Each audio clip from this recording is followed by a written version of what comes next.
Hello, and welcome to another episode of Myths and Stories, a Destiny 2 lore podcast. This time, we are going to be diving into the Constellations lore book, which centers around the speakers, all the way from, I believe, the first speaker up to the I guess latest speaker or last speaker as far as it has been. I was going to say let's classify him as the last speaker because I don't know if there's going to be another one. And it's looking kind of iffy now. um but before we dive into the history of the speaker and whatnot, there is a new item that just dropped in game this past reset with the Guardian games, called the All-Star Vector. Um, for those that aren't aware, the All-Star Vector is what's called a skimmer in game. It's essentially a hoverboard that mechanically is really, really fun. Very, very cool to Do we use. do we have to do we have to use it to get the DeLorean up to 88 miles per hour and get back to 1987? Are we trapped in the year 1885? Is that what's happening? Say, I don't know about that, but there is a way to like toggle to continuously toggle the boost on it and get yourself going like so fast when you hit a wall, you just bounce into the atmosphere. Oh my gosh! If they don't It's if they it's don't pretty come out fun. with like cool like pink hoverboard skins for it, I don't know, man. Well, you can just shade it. Oh Grab a pink shit. shader and slap it on. Okay, I might. Oh, all right, all right. Marty McFly, here we come. There you go. But no, so in addition to this being just kind of a cool vehicle that's been added to the game, it has a really interesting lore card, which, while maybe not being directly related to the speaker, is heavily related to the city and the politics of the city. So we're going to start this episode off by looking at the All Star Vector and then move into the lore book itself. Are we calling this Uh, like a mini reading inside a big reading? I need a yeah, catchy jingle for it though. it's a bonus episode at the beginning. Yeah. But no. So obviously, I guess if you happen to care to come across this on your own, spoilers for the lore card on the All Star, but otherwise, the lore card goes like this: You're telling me these skimmers just turned up? Prakesh prods gingerly at one of the boards with his foot, and it floats gently in place at the center of the storeroom. A donation for the games, Spider says distractedly. Is that unusual? He grunts, displeased, and gestures sharply. Arha moves the painting slightly left of its current position, wobbling precariously atop his chair. Usually, there's a bet involved, Prakesh explains, or it's official Vanguard merchandise. This almost looks like one of the Niamuna skyboards, though, and the Vanguard wouldn't be passing that around. Well, then it seems we've lucked out this year. To the right, Ara. Arha grumbles but obeys, hefting the frame into position. I think that did it, Prakesh says, squinting at the painting. He doesn't see the point of it. A series of splotchy purple flowers along a dirt path, indistinct trees. But Spider is gazing up at it as if it was made of pure ether. Your donor leave a name, at least? Spider sighs and reaches for a datapad. Let's see. 2 shipments, personal vehicles, skimmer, gift to the city. Here. Concordate. Spider looks over at Prakesh, who shrugs. No idea who that is. And that's the end of the lore card. I was going to say that makes two of us, Prakash. However, there is a key word there that has a whole lot of potential meaning behind it. Uh, the Concordate. Now, for those that are Crucible goers, you likely know of the map Bannerfall. However, what you may not have known is that Bannerfall technically has a lore card attached to it, all the way back from the Taken King in D1. Uh, and Back when the that tree lore was a full card, tree, wasn't it? yeah, Like before they chopped uh, it down to a stump and stuck heavy on the backside of it. It was like, here. it's it's funny you say that because in the icon for the lore card, it is the fully grown tree that is not chopped down. Okay. Well, because it's from if it's from D1, that would make sense Yeah. because it doesn't get chopped Um, down till the attack on the city right. for D2. Which, well, was it chopped down in D1? I don't remember now. I think it was a full tree in D1. I do not think it turned into a stump until D2 after Gaul attacked Gotcha. the city. Because Bannerfall is technically one of the towers Right. Mm-hmm. on the city walls, right? Like just like the Yes. old tower was, but it's just another tower along the wall. Yeah.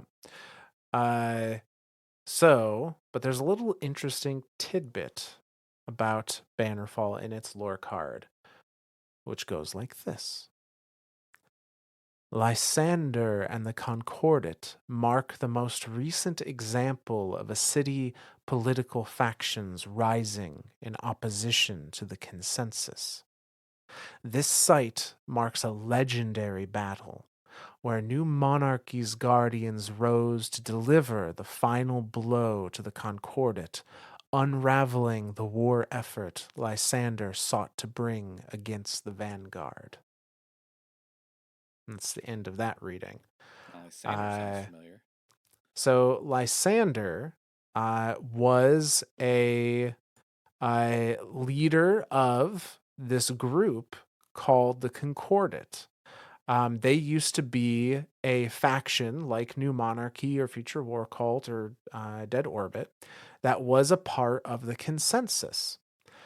Uh, they, however, did not agree with the Vanguard's control over the military of the city or the political control that the Vanguard were growing to have, with the speaker kind of being amongst that. Um, and they tried to have an uprising. There was a civil war in the city Oh my. between the Concordat and the other members of the consensus. Uh, and New Monarchy were the ones that kind of put down that uprising on the Tower of Bannerfall, is where that battle took place. And that's why it's Okay. called Bannerfall, because it is the fall of the Concordat happened there. Ah, okay. Neat. Uh, After their coup was stopped, they were removed from the consensus and banished from the tower, and Future War Cult took their place in the consensus. Uh, Lysander, however, as far as we know, was not killed. It is implied that Lysander and the remaining members of the Concordat were banished from the tower and left to go wherever they went. And now, many, many, many years later, with all of the other factions gone, and the Vanguard potentially, you could say, at the weakest it's ever been, and no speaker to helm the consensus, the Concordat is making themselves known by delivering gifts to the city. Interesting. Maybe trying to drum up some support for their group. Like, hey, I'm going to give you this cool thing. And the gut response will be like, oh, you guys are all right. And I think they're probably relying on a lot of modern day guardians, and rightfully so, not knowing who the Concordat was. Hi, that'd be me. And so I see this as the like, hey, we made this cool tech that we know Guardians are gonna like.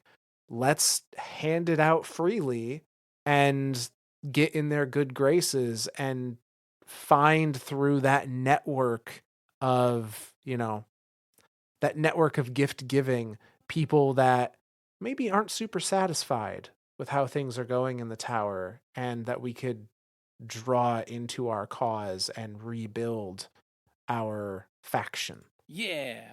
Civil War. No, that's we shouldn't cheer that. That's bad. Pretty sure that's uh, bad. usually bad. Usually bad. Usually best to avoid if possible. All right. Uh, Well, but I guess yeah. keep your eyes out for a new faction and don't trust the serpent's poison tongue thing. Yeah, it is very interesting to see the Concordat brought back up now. I don't imagine they're going to play a big part of Final Shape. Maybe I'm wrong. Who knows? It seems like a poor decision on their part to be like, "Hey, world's gonna end. The guys that are trying to stop it, let's attack them." Yeah. Uh, like, just 'Cause seems like maybe money not the route. Um, and but political machinations.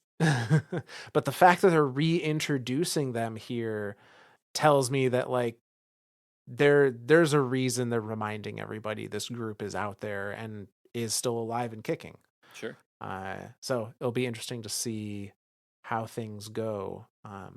But yeah, so just a fun little bit about the new skimmer and some intercity politics as we dive into one of, if not the most influential and important figure in the city's history. That being the role of the speaker.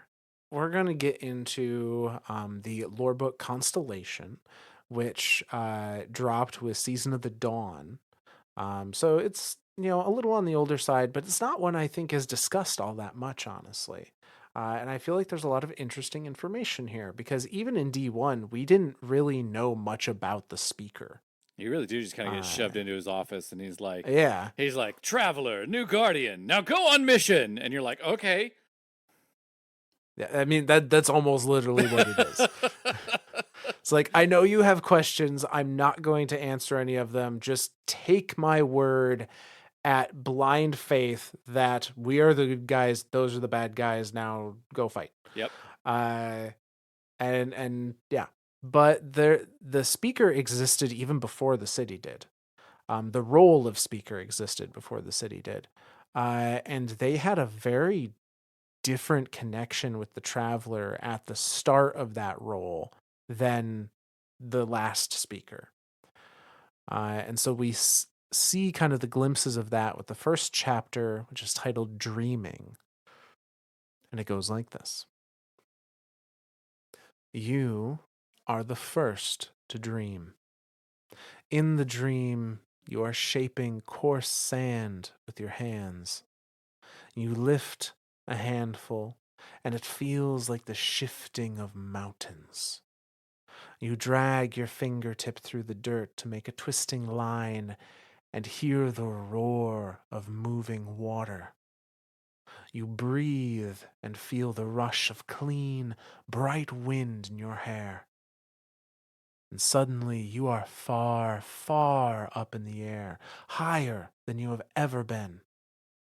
You have gone to the very top of Freehold's tallest skyscrapers, but this is much higher, and you see the world below with much greater fidelity. It is a beautiful green world, much greener than any place you have ever seen before. It looks like home. I am the first to dream. The dreams can happen at any time. A veil drops in front of my eyes, and I see strange moving images. I am someone else, or I am myself reimagined. I can't say. In the dreams, I shape planets with my own hands. At first, I believe I am mad. The clinicians at Braywell call it interplanetary relocation maladjustment psychosis, a psychobabble catch all for mental disturbances that they can't explain. Other people, searching for certainty, call it prophecy. But all I can offer is a loose, tangled connection that I painstakingly unravel when I dream. I am drawn to a bright and attentive star. I speak to it through movement, through feeling, and it understands implicitly. And then now I stand before a crowd. Their murmurings is the bone-deep rumble of shifting tectonic plates. A screen behind me plays looping, blurry footage of the traveler terraforming Venus. The images radiate with pale light. We've watched this footage many times. I feel myself glide through space as if through water, tugged in 9 directions by 9 impulses. And then I'm back in front of the crowd. I sway a little, a copse of trees bending in a dream wind. I can't help it. I'm dreaming now more often than not.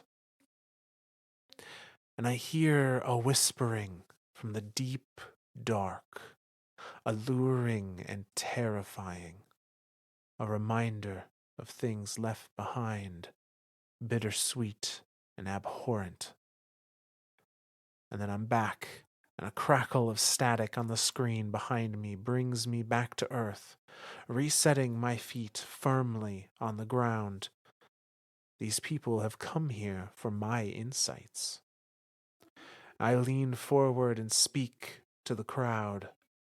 4 tenets aching with truth. The traveler is a force of benevolence. The traveler is a sentient being with free will, dreams, hopes, and fears. The traveler will save us. The traveler will leave us. And that's the end of that chapter. So is this is like way back then? This is Golden Age. This is like, yeah. Like, I mean, he's talking about Braywell, which would essentially be a Braytech branded clinic. Yeah. That's a cute play on like get well, but it's Braywell. Get better with Braywell. Yeah. Now that's this whole episode is just going to be commercials from TV, man. That's all it's going to be. Are you having problems at work? Can't quite get enough energy? Come to Braywell. We'll make it right. Or we'll kill you in the process and use your body for science. But ignore that crazy guy in the corner. That's the little fine print down at the Yeah. bottom. That's all the legal like I imagine babble when they go through at the very end. I imagine that as like the little gremlin on Scream that's like he's like got his hands and like shaking them back and forth. He's like, ha ha ha, I'm gonna get you. So yeah. Okay, so this is like way back. This is Golden Age. This is Yes. So is this person just like saying they're speaking for the like is it are we to believe all of this at face value? We have no evidence. I guess we don't have evidence to support or evidence against. Okay. But it seems like the implication here is that they're being truthful, that at least they believe what they're writing down. And it definitely seems like they believe what they're being shown. Yes. And I think the thing that's playing on the screen behind him, like he says in it, we've watched this footage many times. So I'm wondering if it's like the traveler like retelling this person what it has done in this universe or in this solar system, and then from there, it's these little interactions of the person, you know, going all sorts of places. The one that stuck out to me the most was the I glide through space as if through water, tugged in 9 directions by 9 impulses. That Mm-hmm. the obvious implications there is like that's the nine, like trying to like get his attention, or it could be the gravity of the different planets, or whatever. Um, so yeah,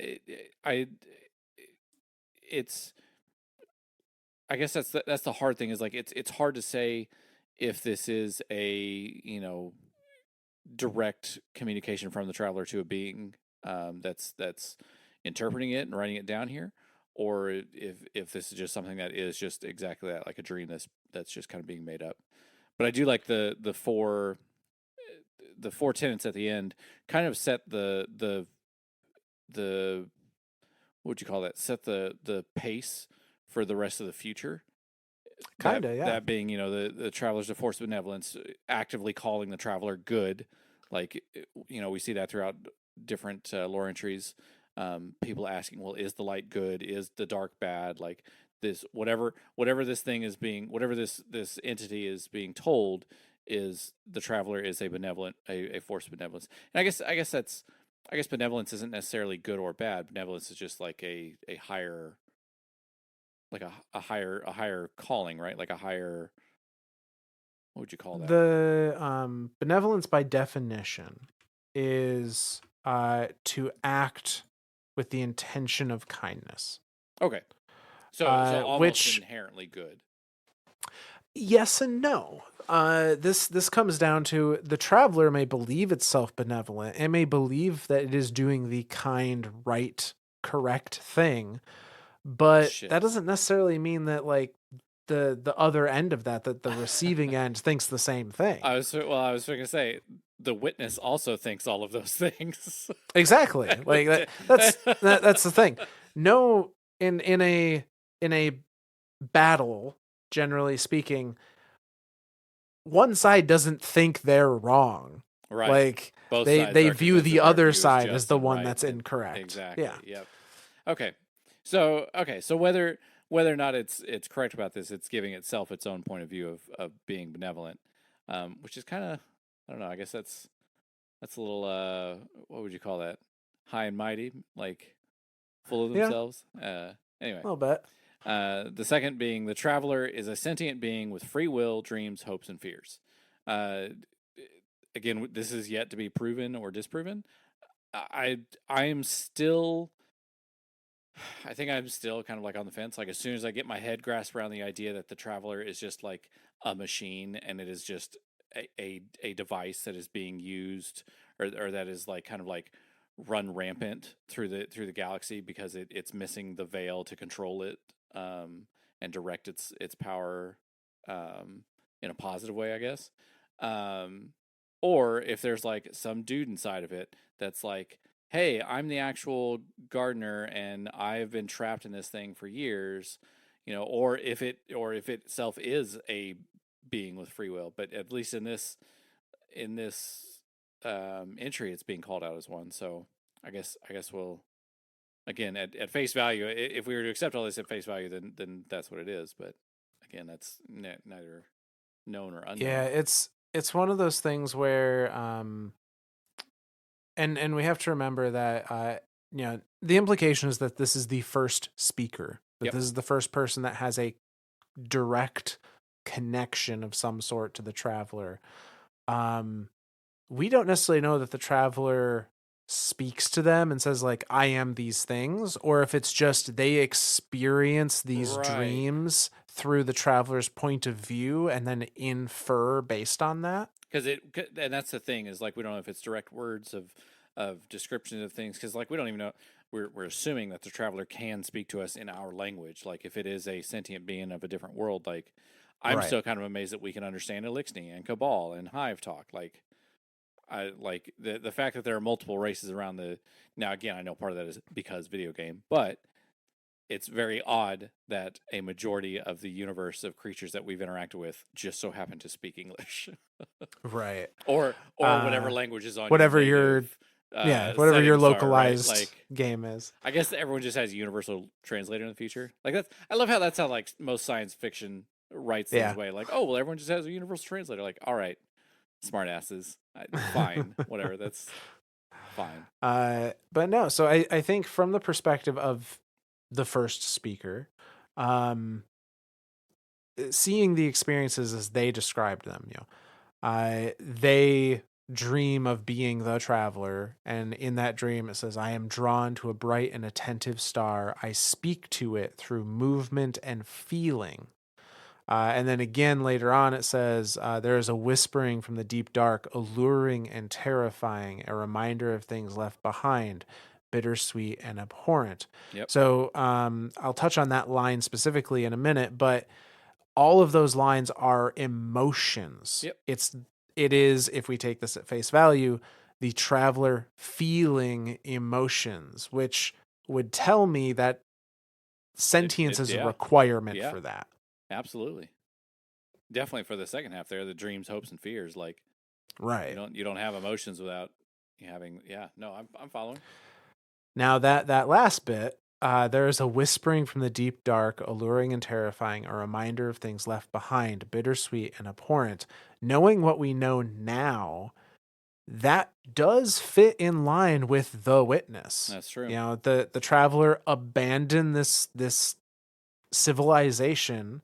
The civilization turned into something, terrible, in a lot of aspects, abhorrent.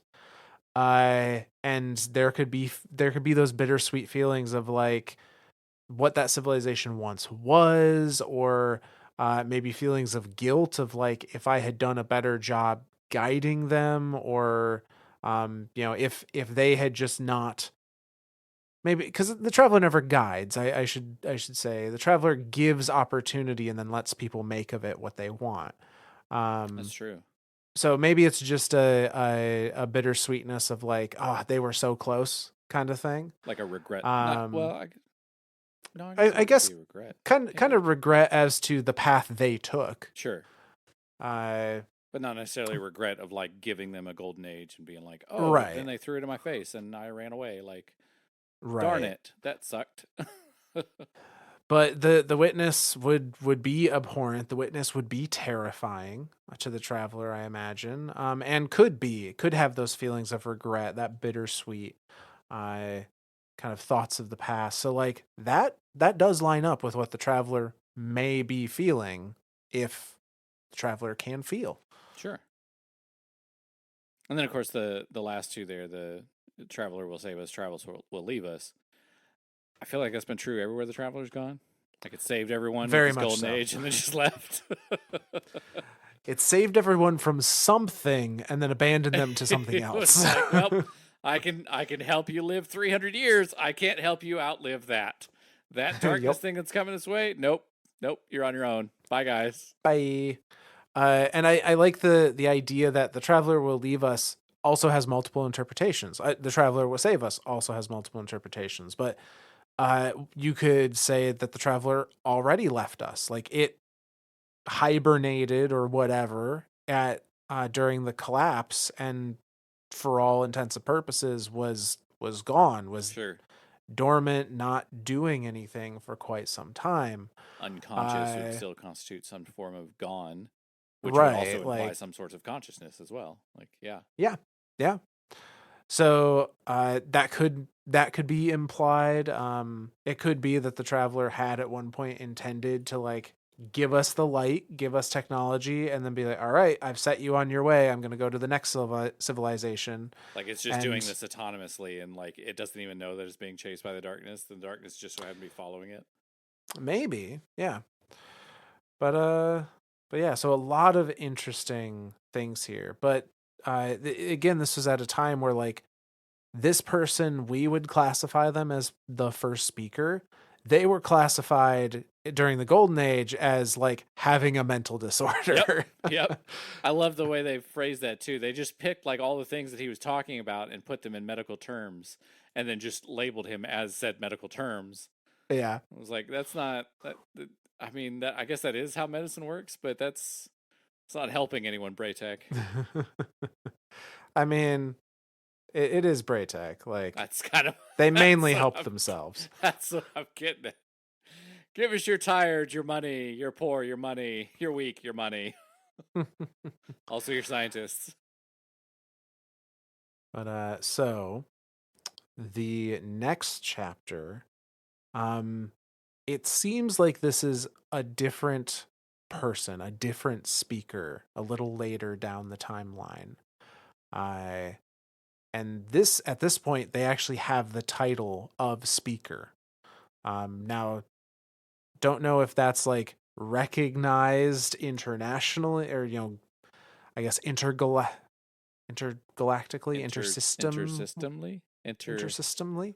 Uh, I don't know if that's like a title of great import or if it's Interplanetary. just there.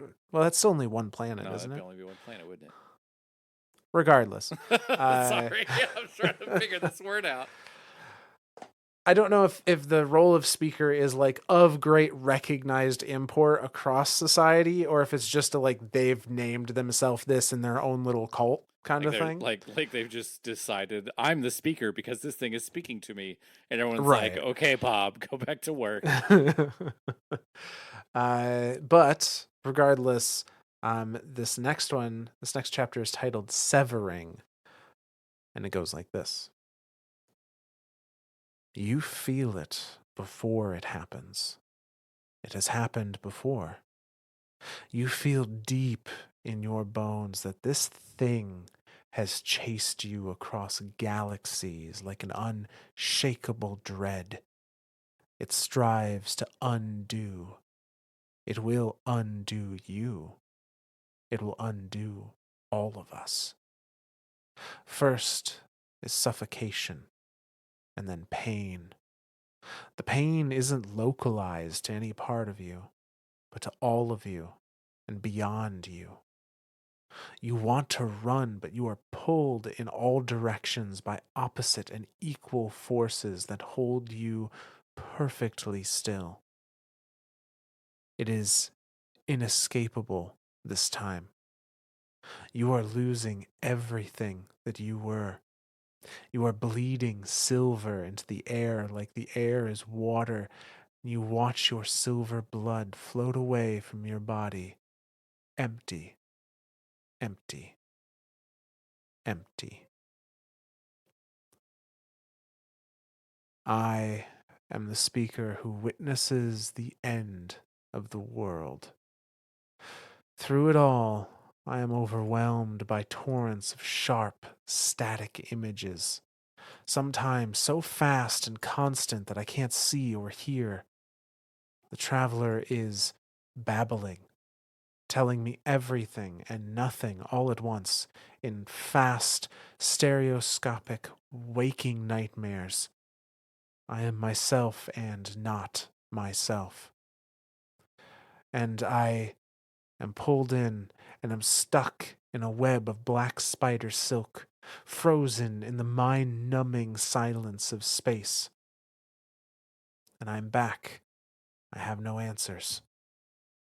The fall isn't quick. It happens over weeks and months.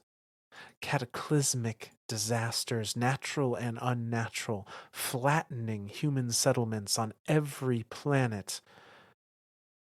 And I transition in every planet that I made, that I have shaped, my work being laid flat. Earthquakes, tidal waves, solar flares, cyclones, sinkholes, exploding lakes, wildfires, the unknown, untreatable plagues that raise populations in hours. Water goes black with unknown poisons forced down my throat. And the ground opens up and swallows entire cities, and I am sick, sick, sick. This has happened before. I'd watched in my dreams the cities that fell, alien cities, torn down by a wind so fierce that it flattened an entire world.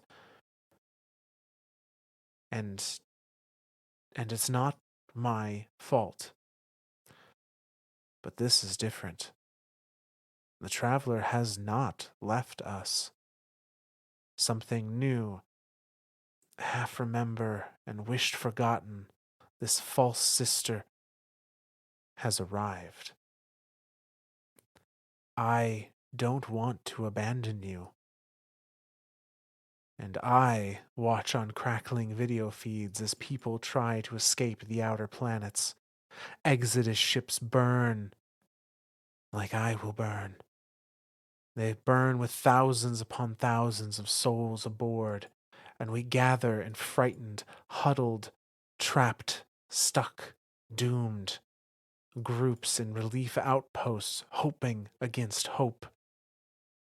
I try to aid the relief effort, but my thoughts become more and more scattered. Run. I can't run. I can't keep separate my own mind. All I hear is run and run, run. And then suddenly, silence. And it's the silence that truly breaks me. And that's the end of that chapter. Dude, that one is fucking freaky. Is so okay. So I'm gonna put a bunch of my thoughts together Mm-hmm. and try to attack this.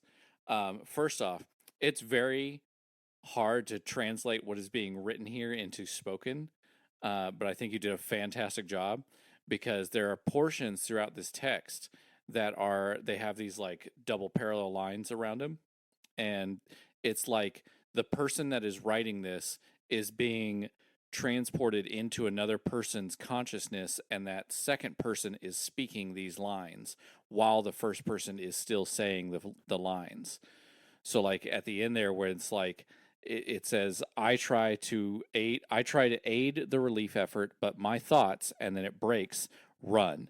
And it's literally like it breaks into the person that is speaking to them is trying to run, then it breaks back to the first person, and it says become more and more scattered.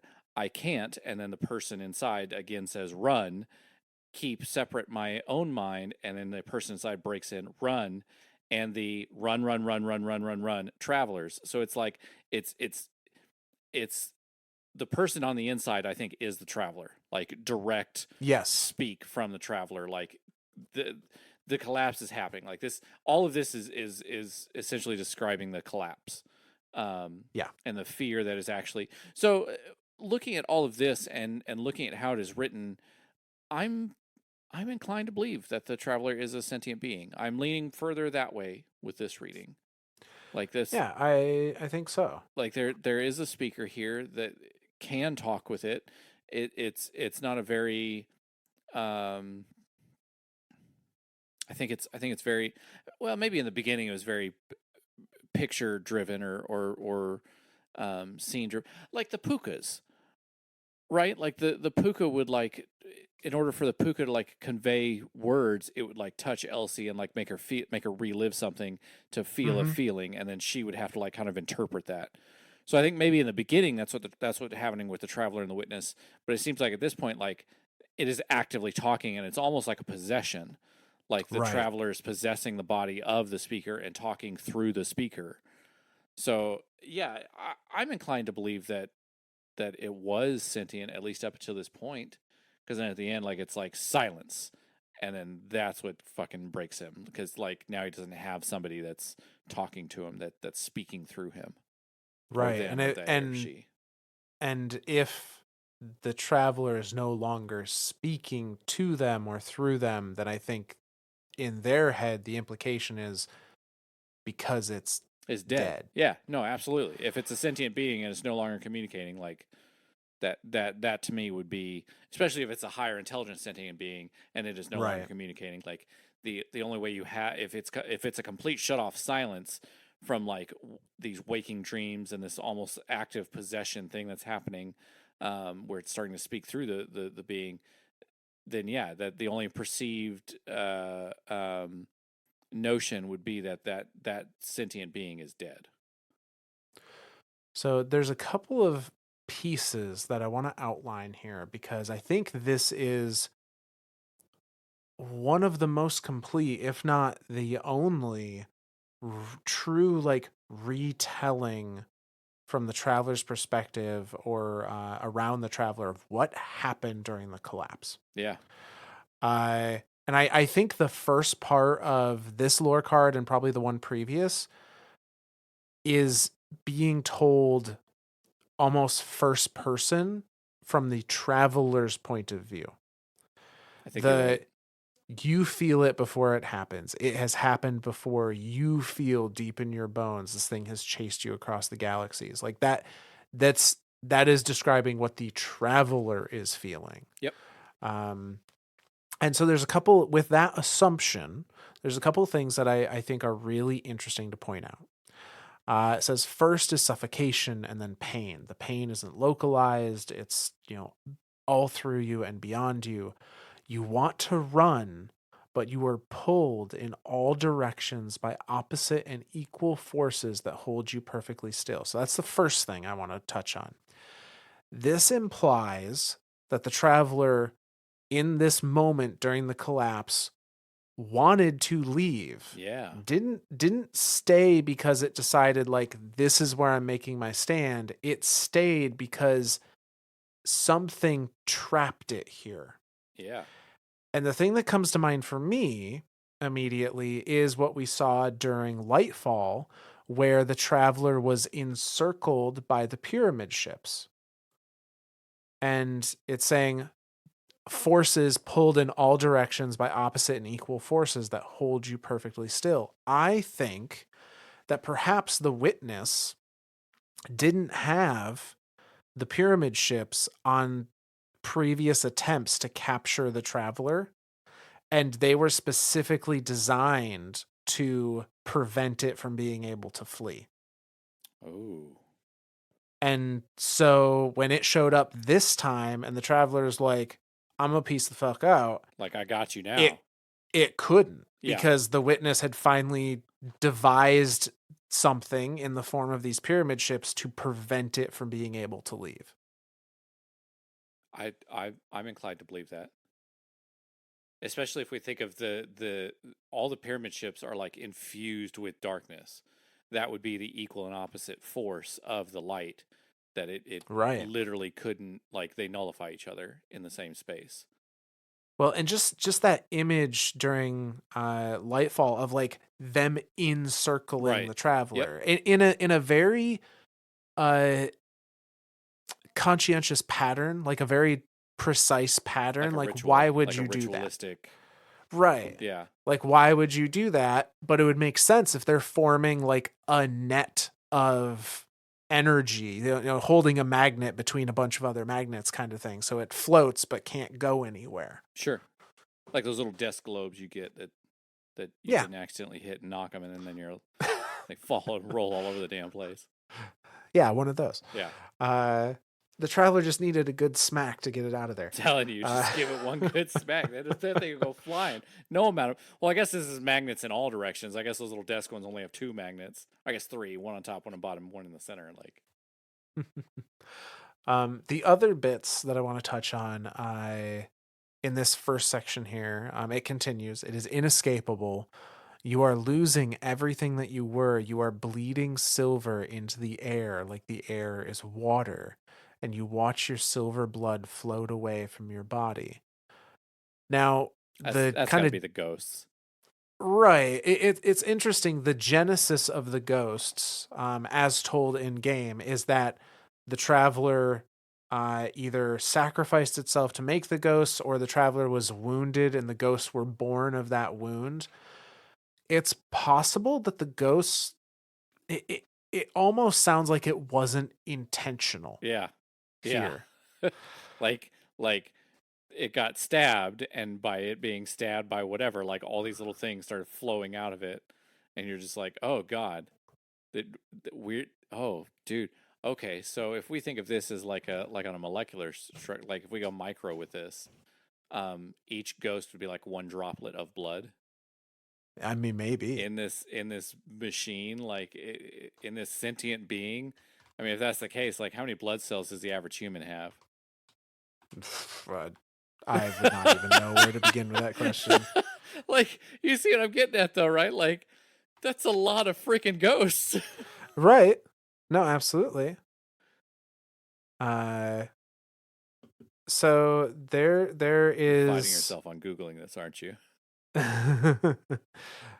maybe. You're like, how many ghosts are there? Average human male has. um, but yeah, I feel like there's a mythology, and I don't know what it is, where the there's like a Genesis mythology out there. I maybe I'm misremembering something, of humanity being born from the spilled blood of gods. I or I feel like it was a Greek story somewhere where it was like the spilled blood of a titan. Maybe it was that the spilled blood of a titan like created some of the Greek pantheon or something along those lines. I can believe that. Um, but That I sounds something I Grecian. I remember something along those lines that for whatever reason it's sticking in my head, talking about ghosts born of the blood of the traveler. Um, I mean, that would line up right here. Like that's right, and we we know Bungie know likes their Greek mythology stuff. exactly. So yeah, Uh, I would not be surprised if this is some type of Greek mythology legend, like actively playing out here at the end of the collapse. yeah, so I'm Maybe the traveler sure. is secretly Grecian. Hey, you never know. It was here. Uh, It was here once, and now it's back. Oh my god, dude! Wouldn't that be fucked up? that would be pretty I mean, it wild. had like a quick like blip in technology, and then it blipped out for thousands of years, and then was like, oh shit, I forgot about you guys. Hang on, and comes back and is like, oh right, golden age. Oh, you have technology now. Okay, no, this is fine. We can talk now. Okay. I think I It's like found a the story Stargate. that I was remembering. So this is regarding the Furies. That's what it was. Um, so in Greek mythology, or I suppose maybe this is Roman if they're referring to the god as Planets.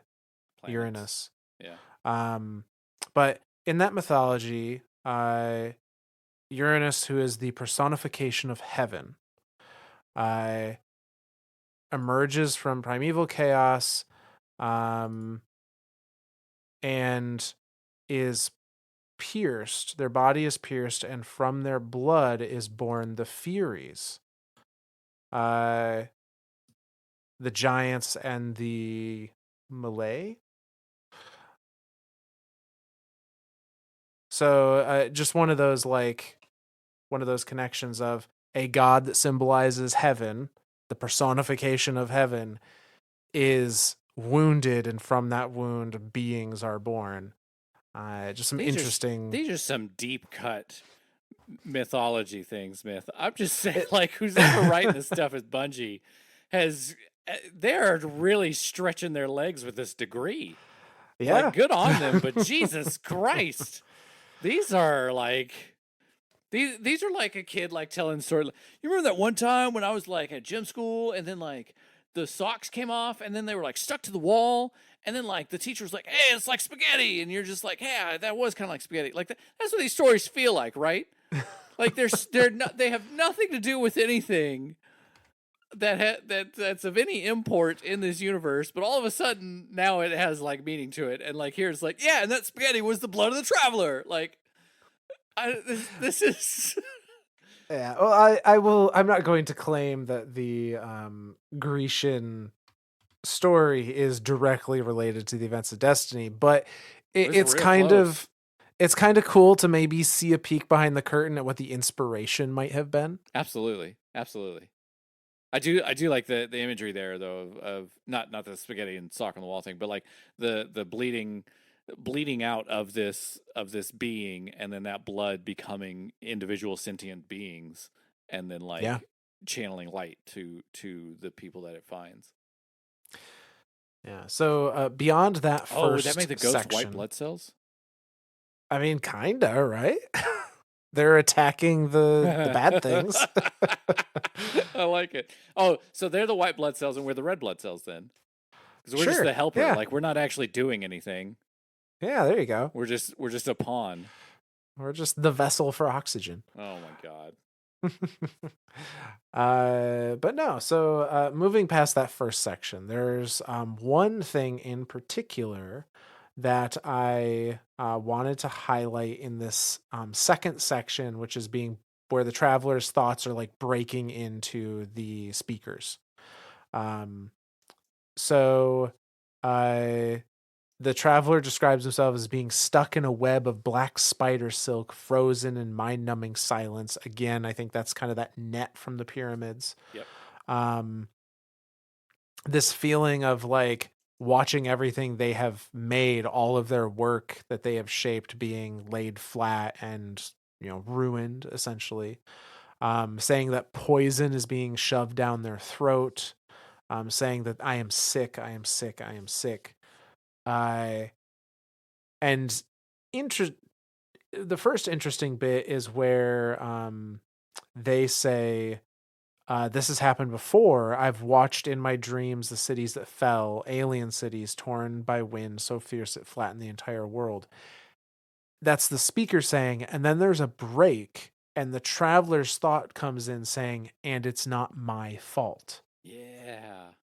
And I wonder if that's like a bit of copium on I the think traveler's so. point of I view I of think like so. Like it's not my fault. that's I couldn't do this. Like yeah, how like was I supposed to battle this giant force that nullifies me and holds me in place? I can't fight that. right. Like this I don't know if that's the traveler being like, yeah, that's in denial almost.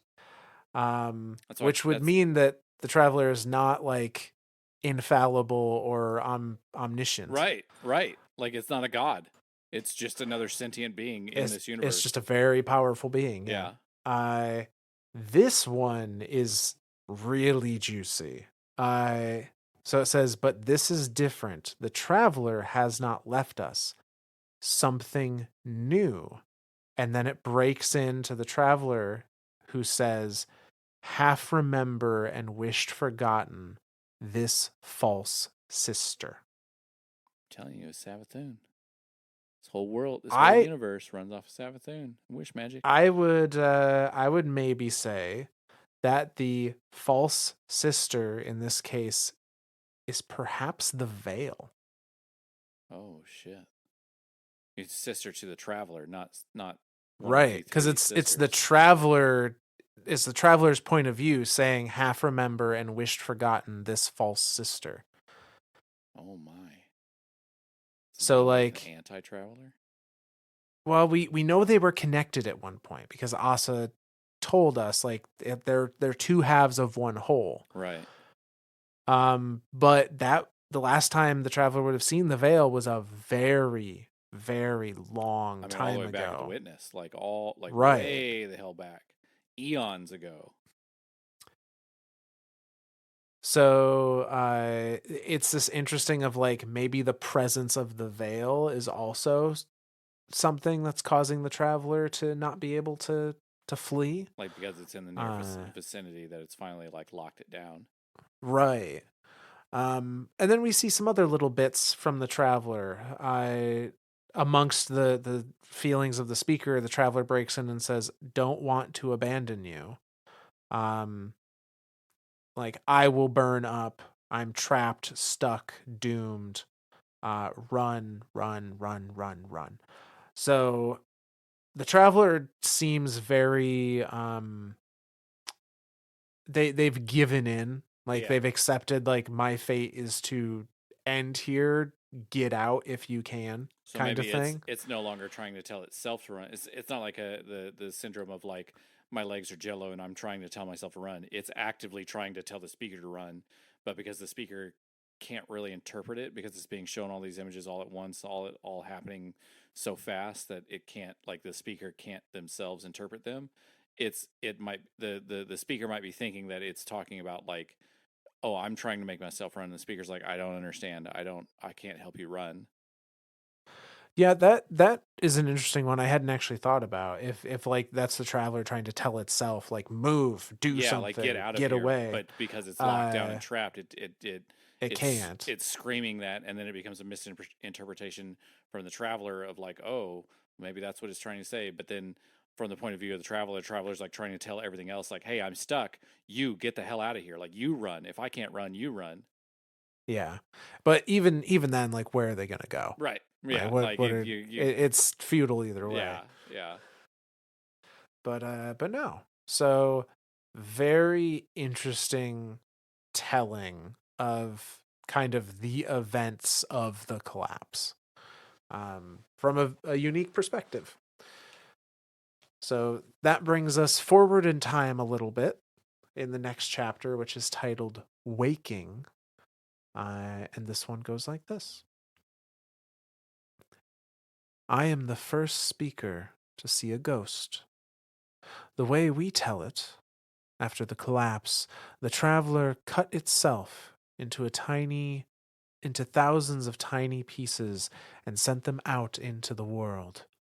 These tiny pieces are drawn to me and to others like me, like moths. The first time I saw them, I thought they were surveillance drones, but up close they were nothing like our old technology. Not really. The way they move seems organic and natural. They spin their shells like they're ruffling feathers. Their little forward facing eye blinks. We are called ghosts, one of them said to me once, hovering at my shoulder as I tended a cook fire. Why? I asked, gentle and casual. They're all different, these ghosts. Many of them are like children, curious and friendly. Some are world weary from the moment they are born. The ghost spun his silver petals, considering. Because we're searching, I think. Which is a good enough answer for me. I'm searching too. I let the little ghosts follow me. We talk about what the traveler was like before the collapse. They like to hear it, and I like to remember. Deep in their core, they remember it too, I think.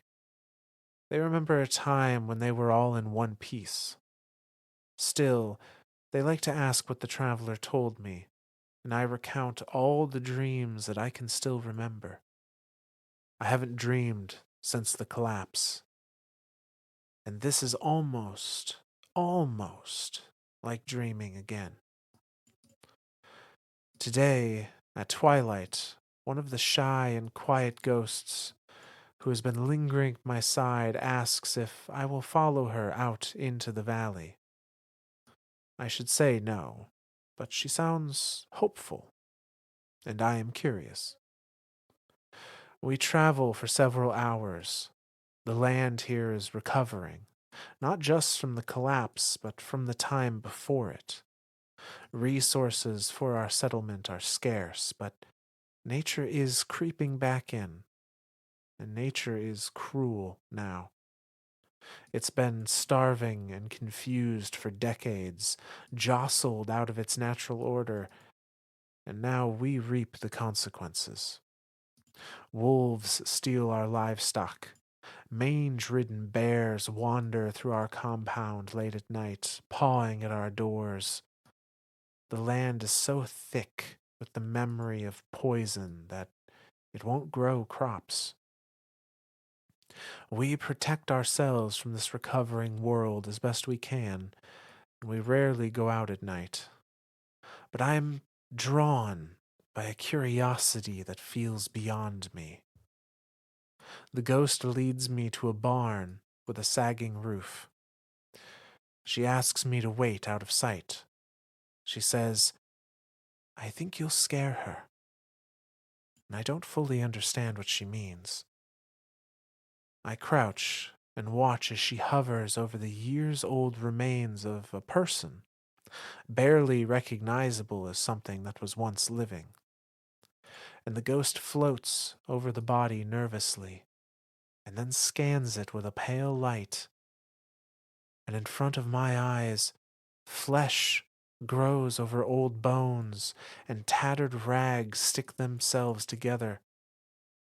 The person, a woman, gasps and sits up. I can't believe it.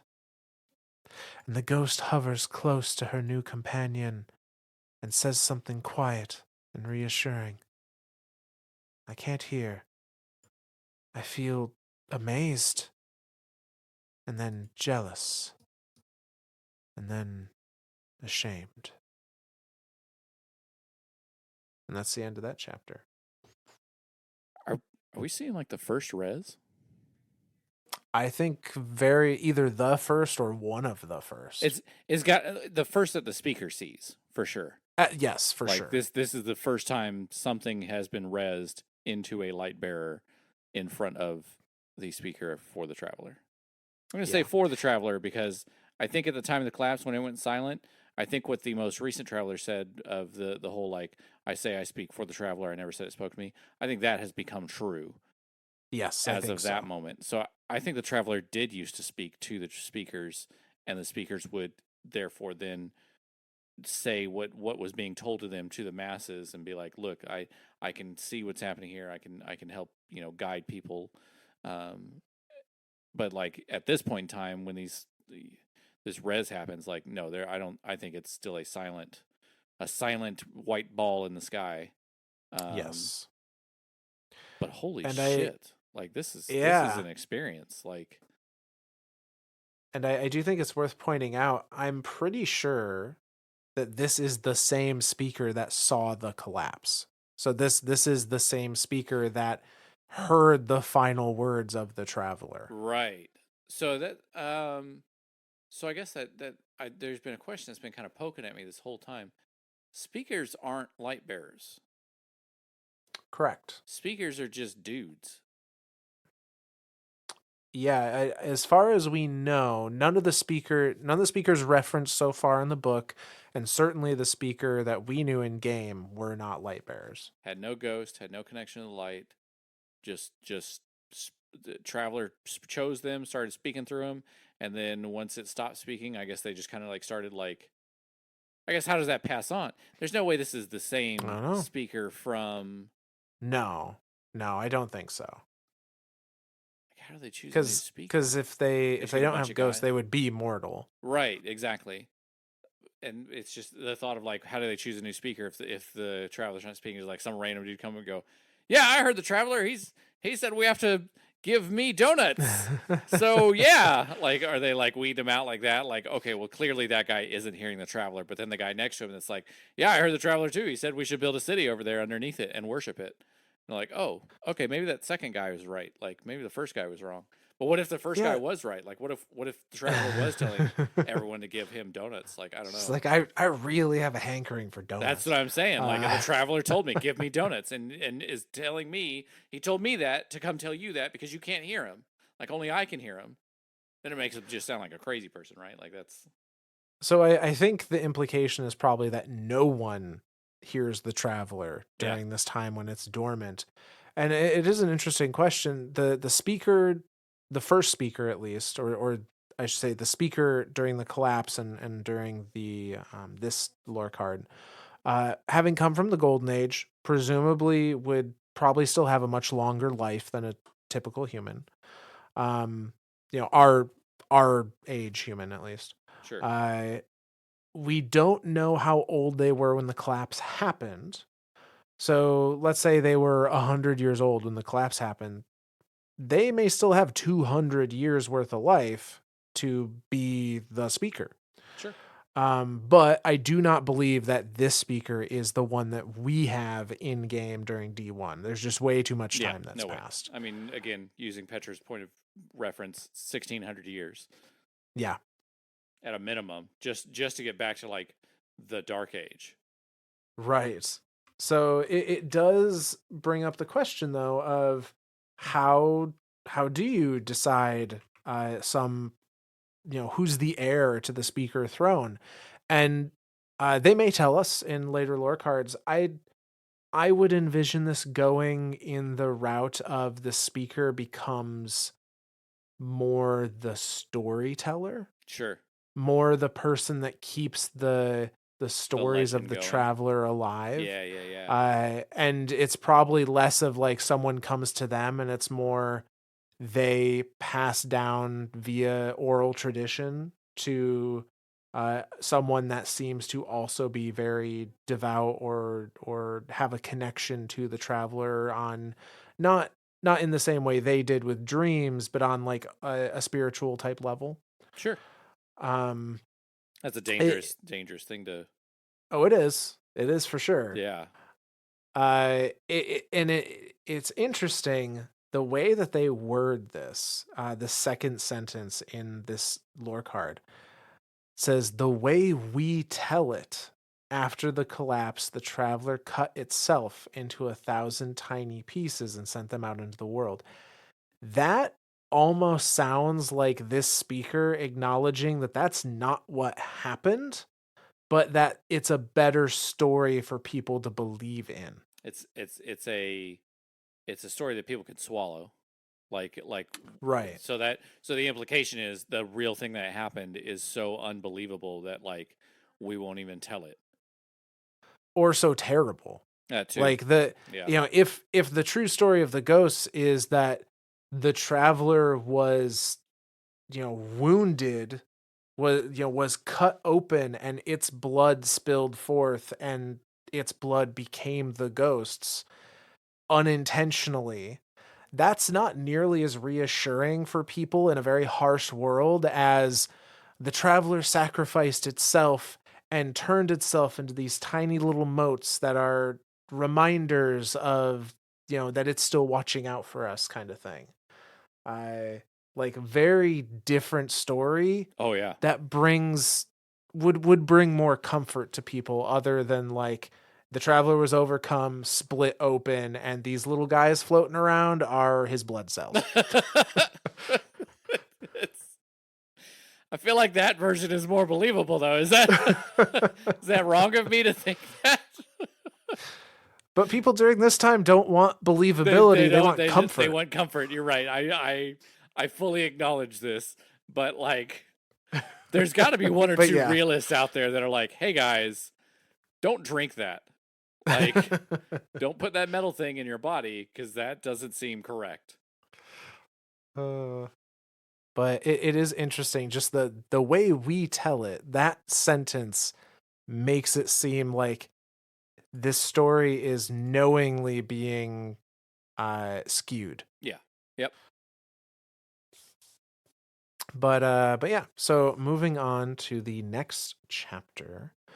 This one is titled Longing, and it goes like this. I am the first speaker to be taken prisoner. The greatest surprise isn't being captured, it's being captured by a dreg. In the end, when they drag me tied and bound into a damp cave miles from my settlement, it's 3 dregs. I look around for a Kell or a priest, someone in charge, but we're alone. There are no pikes or ether tanks, no banners, no servitors. I sit on a rock and look at my captors, more perplexed than afraid. The shame of being captured by something so little and young looking, when for so long we've managed to defend our settlement from their hulking captains, is a bit humbling. The dreg who grabbed me fidgets with a mask. One of his companions watches while the other half-heartedly points an arc spear at me. They seem uncertain, nervous. Probably they weren't supposed to have done this. I wait patiently until the dreg straps the mask to my face. You, he says in a crackling, distorted voice. I'm floored. They've managed to make a translator. You are the mouth of the great machine. There have been negotiations with the fallen since they arrived on Earth. Never successful, near always fatal, but they've happened. So I'm aware that some of the risen know their alien language, and some of the high-level fallen know ours. Dregs, though, it's another surprise. And the mouth of the great machine. Hmm. I was, I say carefully. The dreg narrows all four of his eyes as his tech translates my words. If he understands the distinction between I am and I was, he doesn't show it. Instead, he nods. You will tell us the great machine's words. Doesn't actually sound like a command. I wonder if with better translation tech, he would have said please. I don't say anything. If I reveal what I can't do, what I don't know, they'll probably kill me. The other two dregs gather around their companion, watching me eagerly. Now and then they look at me. The one holding the spear has let her grip grow slack, and the spear is tipped down to point at the ground. The fallen have surprisingly expressive faces. What I pick up from them is not aggression or hatred, but fearful anticipation. The dreg with the mask nods again, not discouraged by my silence.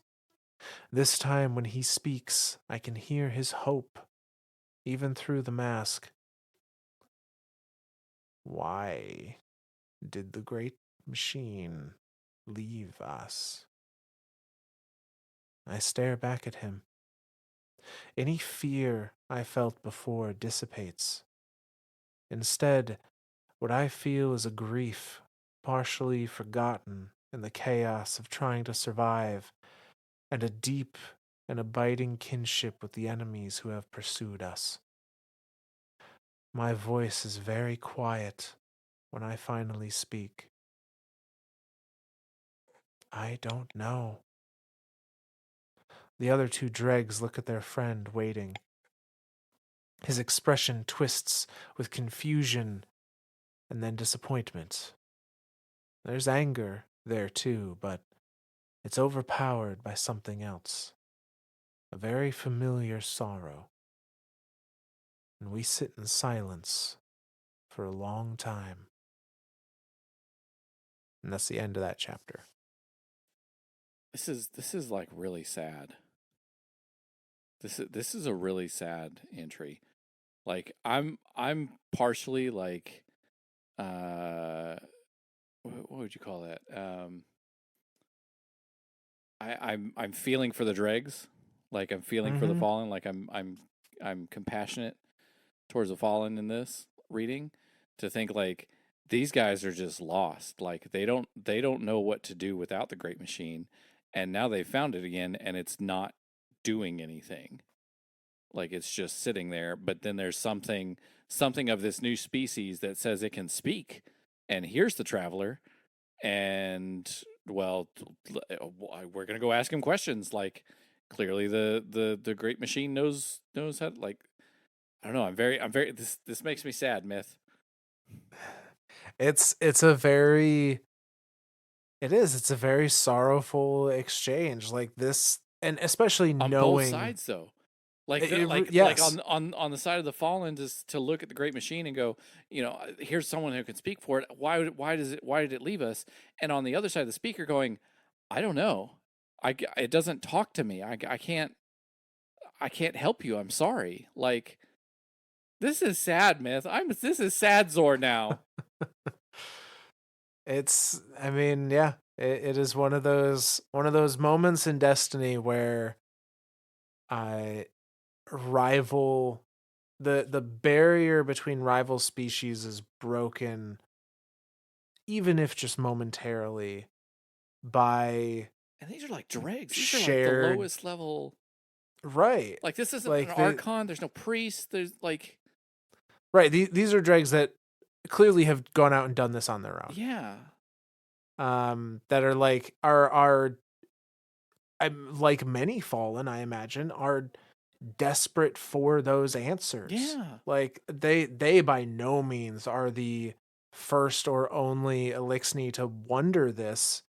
And there are some Elixni that we know survived since the original the whirlwind, their collapse, that have wondered this their whole lives since that day of like why did it leave? And they still don't have that answer. Right. Now in game, they still don't.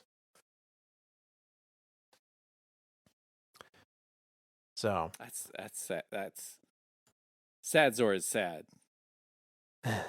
it it is a it is not a particularly light and fluffy one, but it brings a real commonality, a through line, and truly shows, especially at this time, like very close to post collapse, just how similar these two races actually are if they would just sit down and Yeah. put their pride aside. I mean, it took all the way up to literally the season of the Splicer with the overthrowing of the city and the Vex pouring Yeah. in and like shit, like please help us. Like we know that you can help. Like both sides looking at each other, like please help us. Like you are our only hope now. And each Yeah. side saying that to the other side, like it. Yeah, no, it's But moving on from that sorrowful cavern, uh, we come to the next chapter, which answers some of our questions about succession for speakers. Um, this one is called Singing, and it goes like this: I am the first speaker to never dream. At least, I think that's true. In the days following the collapse, any speakers who survived were scattered to the wind, traveling with groups of refugees across the ruined wasteland that Earth became. Aside from the man who taught me, I've never met another speaker in my life. For all I know, I am the last one alive. Before the collapse, speakers were chosen for their ability to hear the traveler through detailed, lucid dreams. Since the dreams have stopped, there are other signs.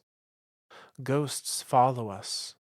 When we do dream, we see a strange, blinding white light. We are prone to headaches. My mentor couldn't teach me how to interpret dreams, so he taught me in hypotheticals. I had to imagine what the dreams might be like. I had to speculate why the traveler might come back to us and when. Like all speakers, I memorized the four tenets. The traveler is good. The traveler is sentient. The traveler will save us. The traveler will leave us. Sometimes I worry the traveler has already left us. My mentor died of a wasting sickness 2 years ago, and I've tried to live as his replacement. But where he was a living memory of when the traveler was awake, I have only his memories, second-hand, imperfectly understood. I can't give answers. I can't make the traveler speak. Or at least, I couldn't. For weeks, I have worked in secret on a project, gathering scrap metal and old broken things left over from the time before. I've cobbled it together, tinkered with the mix of strange and half understood technology, tried to calibrate it to my needs. A long time ago, long before the collapse, astrophysicists recorded sounds from the planets in our solar system and turned them into music. They translated plasma waves and radio emissions into eerie musical rumbles, roars, whistles, and hisses. The traveler makes sounds too. Speakers have listened to its music for many years in the form of dreams. So carefully, lovingly, I built a mask, an amplifier. No one knows about it but me. I won't get their hopes up, even though mine are sky high as I put the finishing touches on it. It's not beautiful like our old technology was. It's scuffed and bent and rusted like everything we own. But if I'm right, if I can do this, it will do beautiful things. I can't bear to fail. I have failed at everything else so far. When I'm finished, I wear the mask. Pieces of it, not sanded down, are rough and sharp against my face.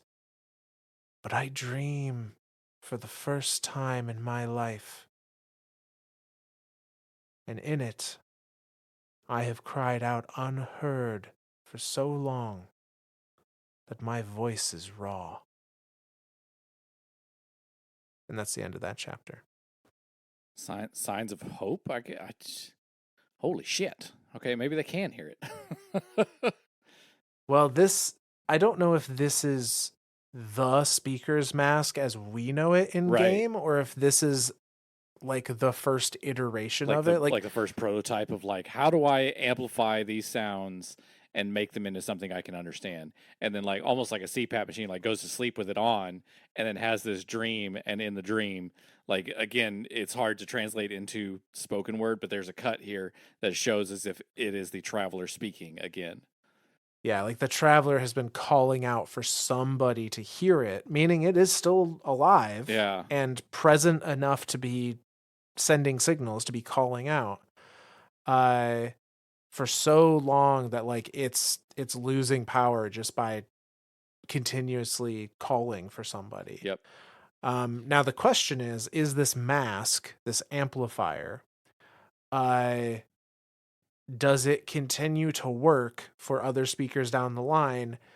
Like, is it just And like, here, try this on. Can you see anything when you dream? No? Okay, you're not a speaker. Get out of here. Like, they put it on the next guy and they're like, oh my God, I saw bananas. And they're like, no, no, no, that's not what's in the secret dream. Go away. Well, and he says he didn't tell anybody. Like Yeah. no one Yep. knows about it but me. So I can see this going two ways as we continue. This could be a like speaker at some point it became known that speakers wear a mask. And that mask had a function, and then eventually over time either it stopped functioning or it got broken or something, and the mask we see in game is just Like ceremonial symbolic stuff. because Yeah, yeah, yeah. speakers have just worn a mask Yep. forever. That's just a thing. And they lost what that thing did. Dude, that's too on point for religion myth. It's way too on point. I mean, in a lot of ways, the speaker is a religious figurehead. You're not wrong. We've talked about this before, like the Vanguard and the consensus, and even the different factions just being different religions that are interpreting the message of the traveler differently. Yeah, no. Well, and speaking of messages too, halfway through this thing, uh, it's interesting here. He says, like all speakers, I memorized the four tenets, and two of them have changed. Or They one still of have the same idea, but yes, they've changed a yeah. little bit. Instead of saying the traveler is benevolent and then the traveler is sentient with hopes and dreams and fears, it just says the traveler is good and the traveler is sentient. The other two stay the same. The traveler will save us, the Yep. traveler will leave us. So it's almost like that game of telephone, right? Like Yep. the message changes just a little bit each time it's being retold. And when it doesn't come from the originator, now it's starting to get a little bit changed. Now we're seeing that idea of good and evil, of bad and not bad, like bad and good. So Yeah. yeah. Because like we talked about before, good and benevolent are not They're not necessarily the same thing, yeah. depending on who you're talking to. It's all a point of view And thing for benevolence. saying it's sentient is very different than saying it has hopes and fears. Yeah. Like Like it's that, alive, but it's like right. is it like a vegetable, or is it on life support? Well, and I read more into this as like, okay, the traveler is sentient, it has a mind of its own. that is a much broader statement that people could take that and be like, "Oh, it has mind of its own. It is omniscient. It is omnipotent. It knows everything around it." Versus like it has hopes and dreams and fears, making it much more like it's not a godly thing. It fears failure, meaning it can fail. It's scared of things just as much as we're scared of things. Sure. And that nuance is now lost in this, retelling of the tenets.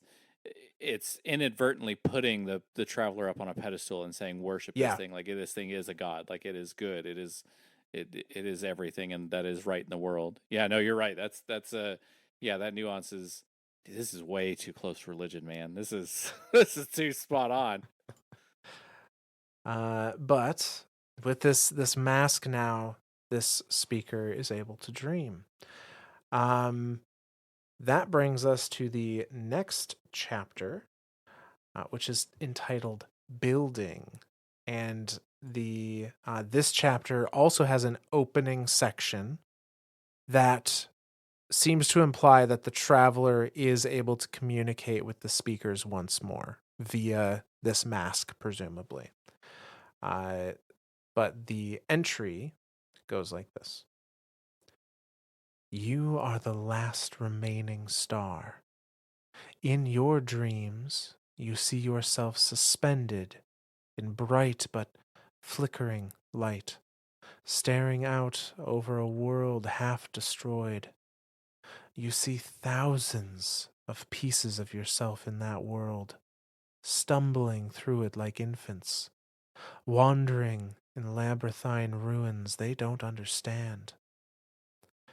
For a moment, you feel in your body everything that they feel: the elation of success, the pain of failure, the candle snuff of death, the gasping of rebirth. You feel it all at once. And then continues with the next section. I am the last speaker.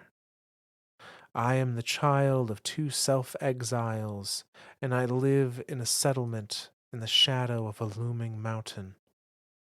There are about 300 of us, and we've lived here for nearly 7 years. When we first arrived, we were under the jurisdiction of a warlord named Cathal. He offered us protection for a high price, requisitioning a third of our supplies and conscripting nearly half of our people to his cause.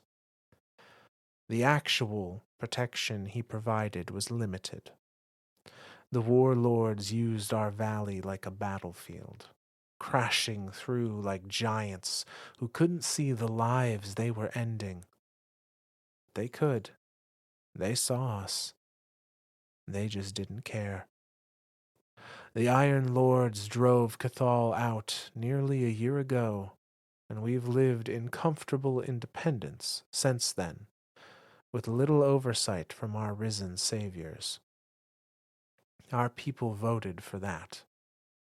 The Iron Lords saved us, but they would be no different from the warlords if they also wished to rule us. And now I sit in negotiations with one of them, a woman named Lady Ephrodite. You're free to decide either way, she says. But if you say yes, you'll have an armed escort. 3 other people sit with me: our elected mayor, our most experienced physician, and our oldest resident. We are the people our settlement chose as representation. Beside me, a silver ghost spins his shell, floating at my shoulder, watching Ephrodite. He's followed me for over a year now, and still hasn't found his chosen. He's good company. A flash. I have given so much of myself already, but I give more. I become a beacon. I call my children home. back to reality. A consolidated population like that, all in one place, our mayor says. They're very weary. She's been in her position for nearly 60 years. It would draw warlords to us like flies. Don't worry about the warlords, Aphrodite says, with the cool assurance of someone who only half understands our worry to begin with. Their days are numbered. Their way of life is incompatible with the Iron Decree, and so she shrugs. Her nonchalance is unrelatable, but I think I trust her. I trust the Iron Lords. They've given us little reason to doubt them. How would the city be governed? I ask. Aphrodite shrugs again. That seems like the kind of thing you'd put to a vote. She taps her fingers on the table, impatient, but only a little. We'll just build the place and bring people there. We can defend the walls, but we're not going to dictate what happens inside of them. This is a joint venture, a collaboration. My companions exchange looks, considering. Aphrodite watches us. Like most of the Risen, she tries to look impassive, unaffected. But if you listen closely, she's trying to convince us. She wants this. Listen, she says. Risen and non-risen have lived in their separate corners for too long. We're all people. That's all the Iron Lords are trying to say. We should live together. There are things we can teach each other. And 2 weeks later, once we've packed up and everything we can carry, we leave for the place where we'll build the last safe city of Earth. And once more, that dream voice whispers, I wish for something to grow in my shadow. And that's the end of that chapter. Surely the traveler can't make wishes, right? Hmm? That is a good question. That's it's sentient. It's sentient. It has hopes and fears. It's not paracausal, omniscient. right? It's not a god. So are we, and we can make wishes. Fuck, shit, we are shit. We Guardians make wishes willy nilly, like fucking. Yes, they do. You're not. It's Praedyth. I wish to be here forever. Or no, it wasn't Praedyth. Who was it that made the wish? Was it Praedyth? It was like I wish to Praedyth fight was forever. the one that wished for the fight to continue forever. And everyone's like, Praedyth, are you wishing? And he's like, no. But yeah. So it definitely seems like the traveler is there, though not as persistent as Right. previously. And the traveler, if we take this at face value, the traveler is saying, I want to call my children home. I wish for something to grow in my shadow. And interestingly enough, in that first section, which is supposedly from the traveler's point of view, for a moment you feel in your body everything that they feel, they being the ghosts, the elation of success, the pain of failure, the candle snuff of death, the gasping of rebirth. I'll hold on that.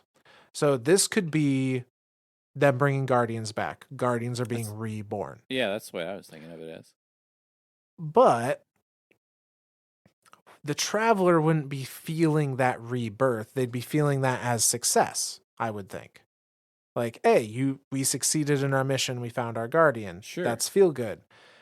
I don't necessarily think the ghost, and therefore the traveler by proxy, would be feeling the gasping of rebirth. So I wonder, when a ghost, if we assume all the ghosts, which the traveler supports here, you see thousands of pieces of yourself in the world. Right. If we assume all the ghosts are pieces of the traveler, which were dispersed intentionally or otherwise, they're out there. When a ghost dies, do they re-assimilate into the Traveler? I mean, they're not reborn again. All the ghosts They're that not have ever reborn. They're not existed. reborn as a Oh, ghost but on our side. would it be rebirthed into the like again, Right. thinking the blood cell thing, like I got a blood cell back. Now I'm getting oxygen back into my system.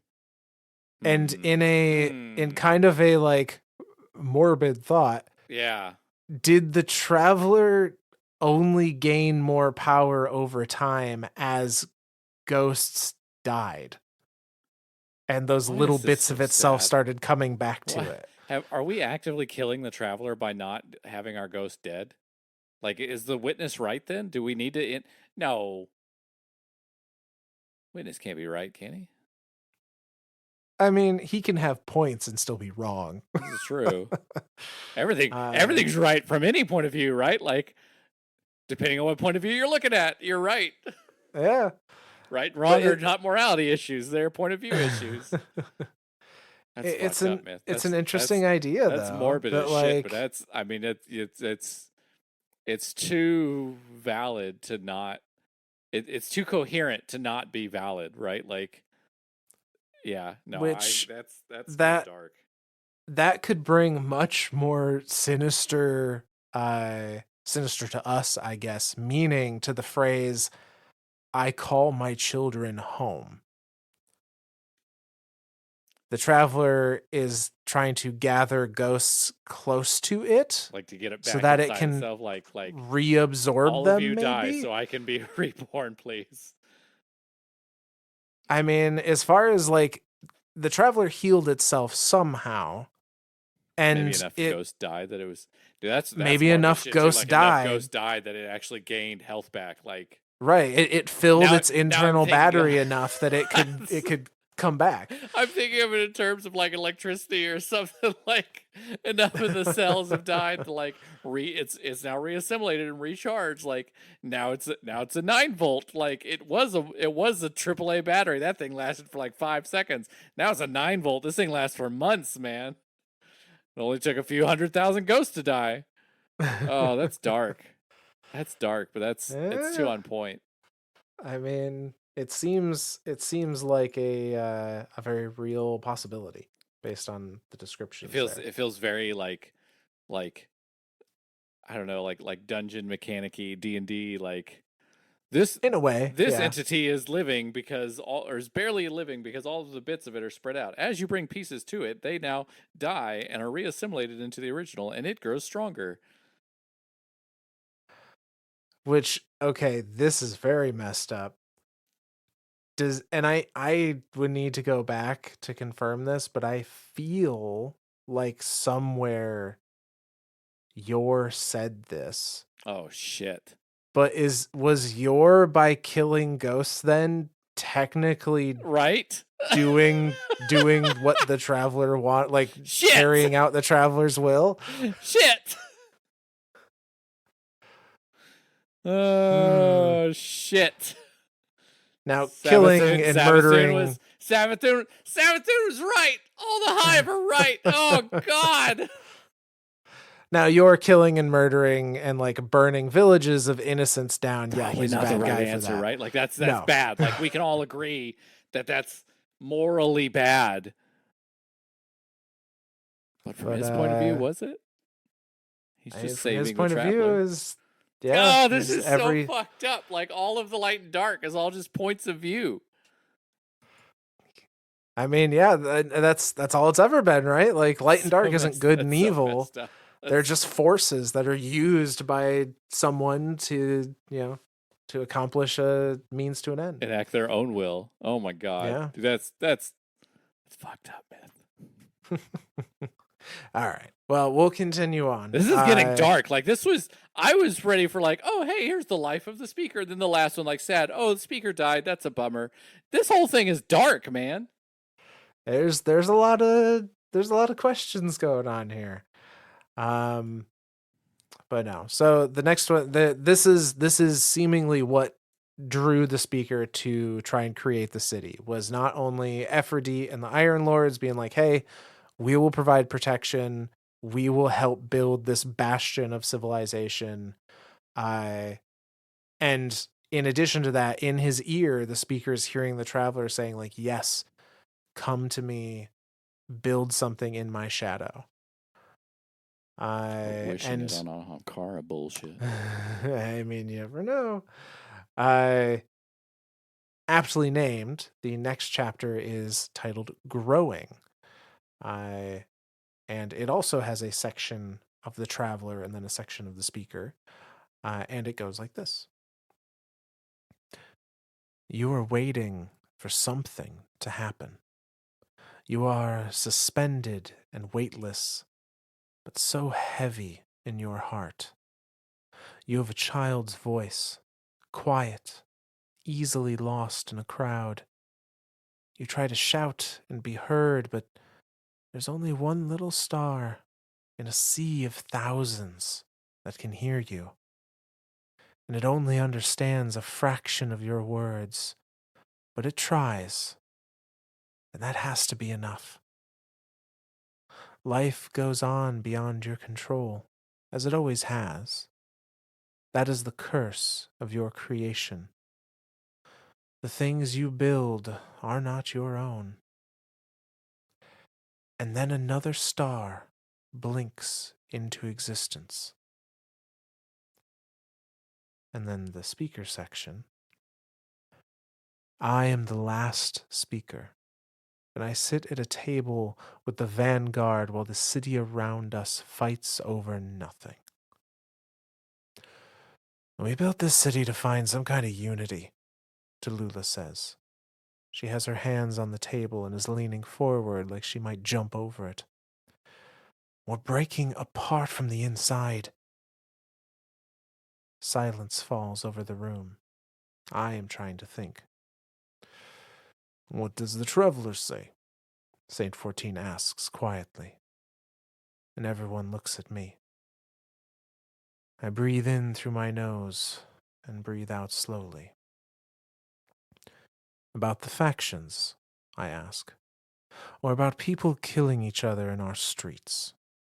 This is not what the traveler wanted, that much I can tell you. That was the direct result of creating us, Osiris says, leaning back in his seat. He is stone-faced as always. Violence. Does the traveler truly know what it wants? I try to hide my frustration, and I'm glad my face is hidden by my mask. The truth is, I cannot say for certain what the traveler wants, or whether it knows what it wants. The traveler does not speak to me in words, but in dreams. And dream language is cramped. The messages come from the traveler, disintegrate on the way to me, and reform into something else. I am an interpreter more than a speaker. But uncertainty has been the death of us before, and it will be again if we are not vigilant. So what I say is, the traveler has always wanted to protect humanity, on its own or through the guardians. We need to enact that will. With all due respect to both of you, Tallulah says, eyeing Osiris and me. This isn't about the traveler. This is about what happens when people come together without anyone to really lead them. She taps her foot. She's nervous. Unusual for Tallulah. Let this go on a little longer, and this is the same as the Dark Age. It's just warlords packed in a tighter pen. A body of representatives would help, Saint 14 says. Something to allow all sides to be heard. Every side has a voice, but not all voices should be given the same weight, I say, shaking my head. Some of these ideas are dangerous. We should determine which factions can continue to exist and give them an official channel through which to air their grievances and pursue their needs. Which ideas are dangerous, speaker?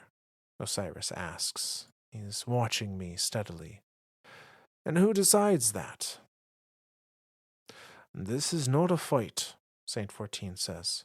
We have enough of those ahead of us. We will hear from each of the factions, I say, ignoring Osiris. Some decision is better than no decision. Give them the opportunity to plead their case, save for those who have resorted to outright violence. Well, then we'll get rid of the Echelon South for one, Tallulah lists, counting on her fingers. And those binary star idiots too. Or trinary, whatever. Anyway, there are plenty of fingers pointing at this new group, monarchy something. If anyone can prove the rumors, we exile their leaders, I say, holding up my hand. The factions that stay will argue their case. Of those that have a valuable viewpoint to bring to the governance of the city, we create a council. This sets a dangerous precedent, Speaker, Osiris says. We will have this argument again later, I can already tell. I hope you're prepared to walk this slope. We vote. Osiris is the only no. And then, after an inquiry into the violence, we form the consensus. And that's the end of that chapter. It's like watching a I don't know. I feel like this is like what the founding fathers of the U.S. did. Like they sat at a table and was like, well, how do we govern? How do we make this fucking work? Yeah. and like I like the speaker's answer, like, well, you know, let's just try this first. And he's like, well, some decision is better than no decision. Like, if we just sit here and do nothing, like, we're just going to kill each other to death. Like, Yeah. we got to figure this out. Like, if we're stuck with each other, so we got to figure this out. Yeah, I feel like this very. I mean, but again, the formation of governing people, but with religion as an integral part, that being the Right, and religion I of light and dark and and I don't know that that was intentional. right. I think Like, it just so happened to fall in that way because that's right. these different factions had different ideas, but then they were the only ones that were like gathering people. And now that you have groups of people gathering, now you can say, "Oh, well, I am from." Now it becomes like a prideful thing, right? Like, I am from New Monarchy, and we believe this. And other guys like, "Well, I'm from one of these crazy ones. I'm one of the binary star idiots. Like, I believe that there are two stars in this system." Like, da da da da.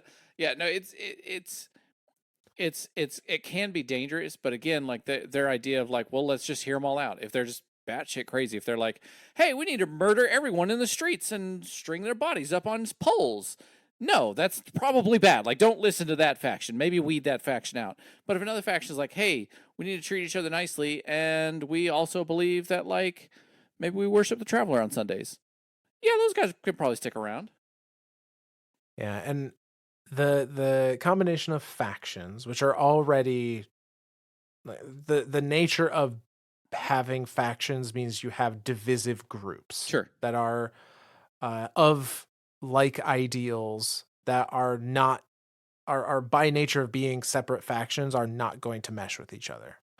And you have the speaker who is kind of being the one to put all of this together. And in addition to that, you have what I think is the first inkling of how the speaker became a religious icon. Yeah. And that is that he has decided that rather than tell people, I don't know what the traveler wants, like rather than be truthful, He does answer very. he's instead going to give an answer that that still kind of follows the tenets as he understands them. Yeah. But doesn't directly answer the questions. Right. It's a lot of like, okay, I'm not going to tell you that I don't know because it's to have a leader not have, especially a leader that supposedly represents this giant ball in the sky, to not have an answer is almost scarier than them giving a bad answer, you Yeah. know? Well, that's to me that's a military thing. Like you never tell your NCO, I don't know. You always just like you make some bullshit up. Like if you as a little E4 will make some random shit up, and you will make it believable, and it will be the most batshit craziest thing in the world. But I tell you what, that NCO knows exactly what's going on. So it's very interesting to see kind of this progression. And it's also really interesting to see the travelers section at the top of this, essentially saying like, Oh yeah, there are this world below me that's just going on doing its thing, and there's one person I can talk to, but they're trying, and so that's got to be good enough for me. But then eventually another star blinks into existence. A second person that can hear the traveler is born, presumably. But who is it? right. Like, because the speaker that is being referred to here, they call themselves "I am the last speaker," Presumably the and one killed by they Gaul. right, they're the ones that are interfacing with Osiris and with Saint, so that would be the same Yeah. speaker that was killed by Yep. Gaul. So who's this other star, quote unquote, that can hear the traveler? I bet it's the witness. I don't think the traveler would describe the witness as another star that can hear Look, it. I something just else can hear me. Oh shit, it's my nemesis. I Shit. don't think that's how that would go Shit, down. guys. Hide. I'm scared. I found the wrong person. I'm so sorry. But Then we the do traveler get would be screaming. yeah. We do get a little more info on this other star in the next chapter, which is titled Searching. And this one similarly has a little traveler section and goes like this. Somewhere, the other tiny star is calling out. You try to answer, but it cannot hear you, not without help. You want to help, but you're paralyzed. Your limbs are crushed, and your heart beats so slow. You've never known weakness so intimately as you do now. You can only wait. And then the speaker section. I am the last speaker, but I have been searching for the next. I stand on the balcony of my small apartment with Lady Aphrodite, who wishes to leave the last safe city. I suppose I can't convince you to stay. Aphrodite stands with her arms crossed, looking out over the city. No, she says, and you certainly don't need to ask permission. She laughs, just a little. No. She leans out over the balcony railing, looking down. Guardians have no fear of heights. She would probably happily hang over the rail by her ankles if the mood struck her. But I was thinking about what you said before. She turns to look at me, but the featureless mask serves me once more, betraying nothing. About finding the next speaker. Ah, I've been waiting for decades for someone to come to me, to tell me that their child is having strange, blinding dreams and headaches, or to see a guardian stroll through the tower flocked by unpaired ghosts. I've interviewed hundreds of people via long distance comms. I've consulted the traveler.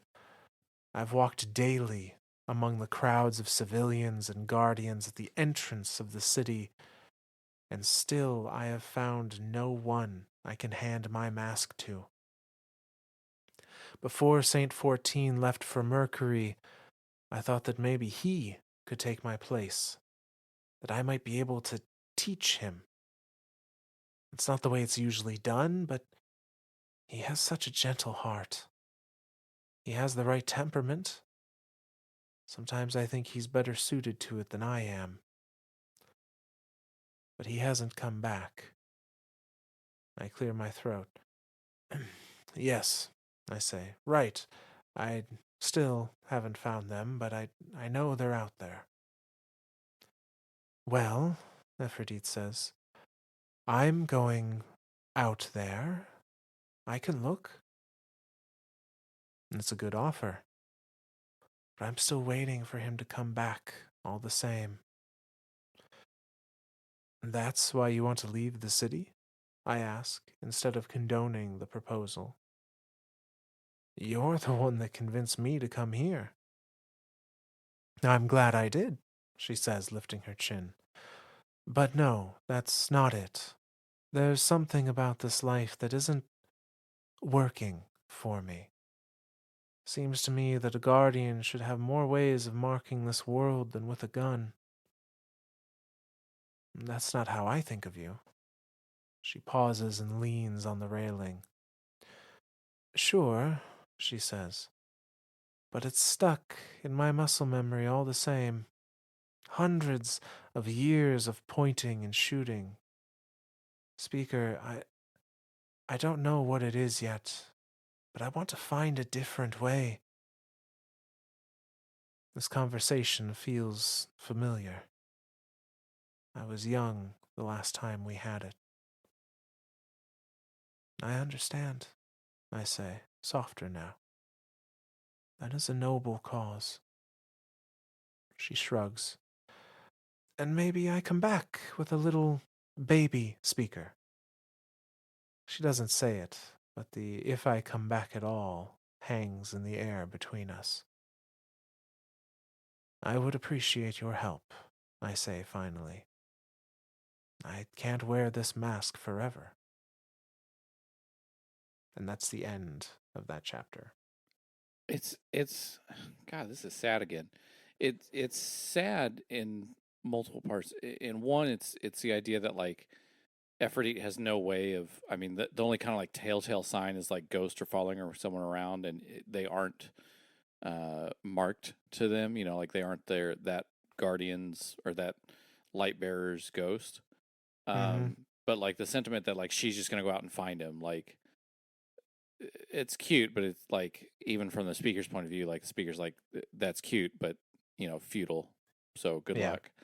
But then also from like Aphrodite's side, it's almost like she's like sad with the city, and she's like just trying to find any excuse to just leave. Like the whole like if I come back at all, hanging in the air is like yeah, like nobody's gonna say it, but we're all thinking it. Right. So yeah, it's God, this is sad. This is sad day. Well, we know that Aphrodite leaves, but she does come back. Like we have seen Lady Aphrodite in game Right, in D1. during Rise of Iron. Right. And during D2, she comes back and fights in the Red War. That's right. There's some lore cards about her taking up sniper posts during the Yep. Red War. So we know she's still out there. We don't necessarily know what she's doing right now. But we know she's still out and about.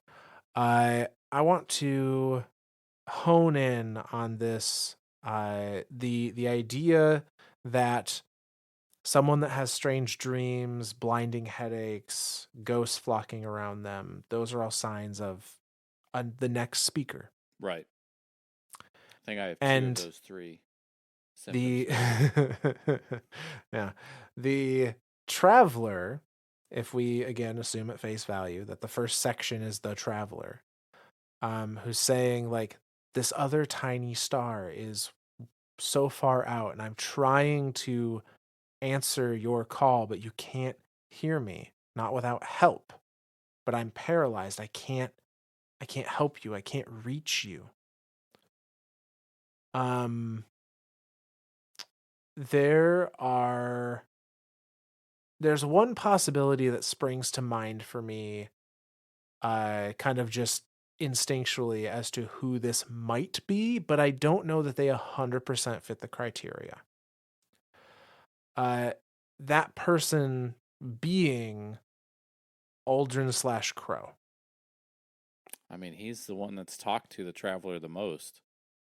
Right, and Well, but he's a guardian, though. and Speaker even said, or he's looking for someone's child that's having this, or a guardian flocked by unpaired ghosts. I've interviewed hundreds of these people via long distance comms. Probably So Micah the 10. Well, and actually, that's a very good point. Micah is flocked by unpaired ghosts, and if I recall correctly, Most of them being not hunters. well, I don't know about that, but if I recall correctly, like Micah didn't seek those ghosts out; they No, just they just started following find her. her. No, they definitely just like kind of. So yeah, so that would. I mean, That could very well those to me be would be the two somebody. closest. Now I say not Crow because of timeline. Yeah, If they're seeing these yeah, dreams before Efrity leaves the city, we're talking like pre D1. right. So the only one that fits that criteria then is Micah. So maybe Micah 10 is the next speaker. That's possible. That would be kind of cool, honestly. That'd be dope. I don't know why Micah 10 would be out of range though, you know. Or Oh maybe yeah, this is yeah. No, I just the see. traveler saying that like they don't have enough power Enough to juice to receive speak it. to Yeah, yeah, somebody yeah. Or else, send a right? signal. Like they can receive it. They just don't have enough to send it. Yeah, no, I got you. Yeah. Transmitting a signal takes a lot of power. I'm telling you that right now. Yeah, especially on cosmic scale. That's what I'm saying. Like if I've got a, I can get you a signal to the other side of the U.S. I don't think I can get it to the fucking moon. Yeah, And if Micah's sitting out there on like a different planet, right? Like I mean that's a I mean that's true. presumably the traveler can't speak to anyone outside of its immediate vicinity. Like the fact that the speaker even needs an amplifier that close to it, like Right. yeah, Yeah. this dot could be anywhere in the universe. Like Yeah, I mean that would follow for Aldrin as well though. Like that's true. Aldrin would be out in the reef at this point. That's true. Um Aldrin doesn't necessarily have ghosts flocking to him. We don't know that he has dreams or anything. He certainly does as Crow. Yeah. He talks Oh about yeah. having dreams of the hawk, Yep. and I mean that's the whole Hawk Moon quest, right? Is Yep. like this bird of light guiding us to the Hawk Moon.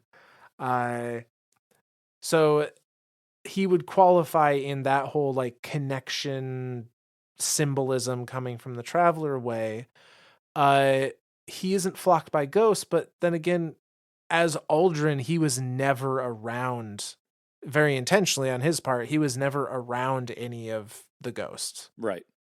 So like I don't know that they would have found him unless there's just this inherent like magnetic pull towards a speaker. um but yeah, I do like the idea of Micah 10. I think Micah 10 fits really well, at least for the ghosts follow them around portion. Right. It's like of these criteria, this is something that we can see and have seen actively happen, and it checks one of the boxes. Yeah. It's like the whole how does a guardian get right? Like you got to have bravery, devotion, self sacrifice, all that. Like one of the check boxes is ghost follow you around, and so far that's the only thing that we've seen. Yeah. So, all right, that brings us to the final chapter in Constellations. And anyone that has played D2 Vanilla or has kept track of kind of the timeline and the Red War knows where this is going. And this chapter is aptly named Suffering. And it also has a section from the Traveler at the beginning, and it goes like this. Something terrible is going to happen. In this dream, a horrible, brutal hand stretches toward you. But this is not the old enemy you know. It's something new. Something that hopes to use you more than it hopes to destroy you. But it's willing to settle for either. The cage is worse than the paralysis of silence. It is worse than the grasping tendrils of dark. It is too tangible. It is too unfamiliar. This is not why you came here. This is not what you deserve. The fear enough. The fear is enough to make you want to leave. And then the speaker section. I am the last speaker, and I dream that the traveler will leave us. I shouldn't be surprised. This truth has been passed down from speaker to speaker for generations. The traveler is good, the traveler is sentient, the traveler will save us, and the traveler will leave us. For many, many years, I believed that the prophecy of the traveler's departure was misinterpreted and fulfilled instead by its silence after the collapse. I stopped preaching that final tenet. It only served to frighten people. My dreams, which have always been infrequent and fleeting, come more regularly. They are more confusing than ever, more disruptive. I once so rarely dreamed while awake, but now it happens all the time. I slip into a dream. I am silent again. I am gone. I leave behind a yawning void. I come out of the dream. My dreams forecast a terrible future, a future without the traveler's light. I see them all falling, guardians and lightless alike, toppled by the traveler's absence. I don't understand why it happens, and I don't know when, but I know it's coming. The details almost don't matter. I've lived my whole life bringing people into the light of the traveler. I have made promises and assurances, all based on faith. I've crushed doubt down into myself as far as it will go, made myself sick with it, because doubt is better left unspoken. I slip into a dream again. I do not recognize my world. I want to flee. And out. It's an easy decision in the end. I tell no one. Until I can understand better what's coming, sharing this information would only be dangerous. It would create panic, a mass exodus from the city, maybe the system, if Dead Orbit has a say in it. There will be fear and anger and violence, all based on a dream I can't explain or verify with proof. If I can understand this better, if I can make sense of it, then I can fix it, surely. So I go on, as if nothing has happened. I attend consensus meetings. I discuss hidden intelligence with Ikora. I receive reports and news from our scouts outside the city, and I consult with Zavala. People come to me with questions as always. They ask how to cope with loss and change and fear, all daily realities of this life. They ask how to cope with doubt, and I lie through my teeth and tell them to trust in the traveler. The dreams continue. The headaches get worse. But I believe so strongly that this knowledge would destroy our way of life that I hold it so tightly that it poisons me. And it's all for nothing. I'm in my apartment when I hear the first ground-shaking explosion, and I go outside to see what's happened. And I see the Red Legion fleet darkening our skies. And I realize I have made a terrible mistake. And that's the end of that lore book. And that's it. We all die. It's all doom and gloom. End of everything. Jesus, this one was dark, Myth. I mean, we knew how this one ended. I knew it had to, yes, but Jesus shit, man. So I think some takeaways from this book overall that we can apply to our understanding of the Destiny universe, if we take this book at face value. Don't trust the traveler. No, don't trust the speaker. I would say don't trust either. Well, I would say the Traveler is not a Omniscient. omniscient, Yeah. omnipotent Yeah. being. It is a It's fallible. sentient being that also can feel fear and Yep. joy and all the things. Like It there's can be wrong. It can be right. right, It is not an all knowing, all powerful. right. And I think the really the line that hit that home was people ask me what to do about doubt, and I lie through my Yeah. teeth and Yeah. tell them to trust the Traveler. Oh, So I don't fucking know. That thing says it's good, so I'm going to say it's good. Or at this least I'm going to this say it's good. entire idea of the Traveler being divinity, of the Traveler Yeah. being this almighty presence, is 100% fabrication Yeah. on the part of, I would almost say, this speaker more than any others. I think it's an evolved thing that's happened from speaker to speaker, like to not have the voice of a Absolutely, yeah. traveler. And so each one, all they have is their stories and then the interpretation of a story that's been told to them to then like have themselves feed into it and say, well, this is what I think is going on. And then then it's like that game of telephone, right? Like we're getting more and more lost in the translation. So yeah, I think it's an evolved thing over the course of the last several speakers. Yeah. The other very concrete piece of info we can take away from this is that the Traveler, at the time of the Red War, at least, we can't say what it's feeling now, but at the time of the Red War and just before the Red War, if it had the power to do so, it would have left. Yeah.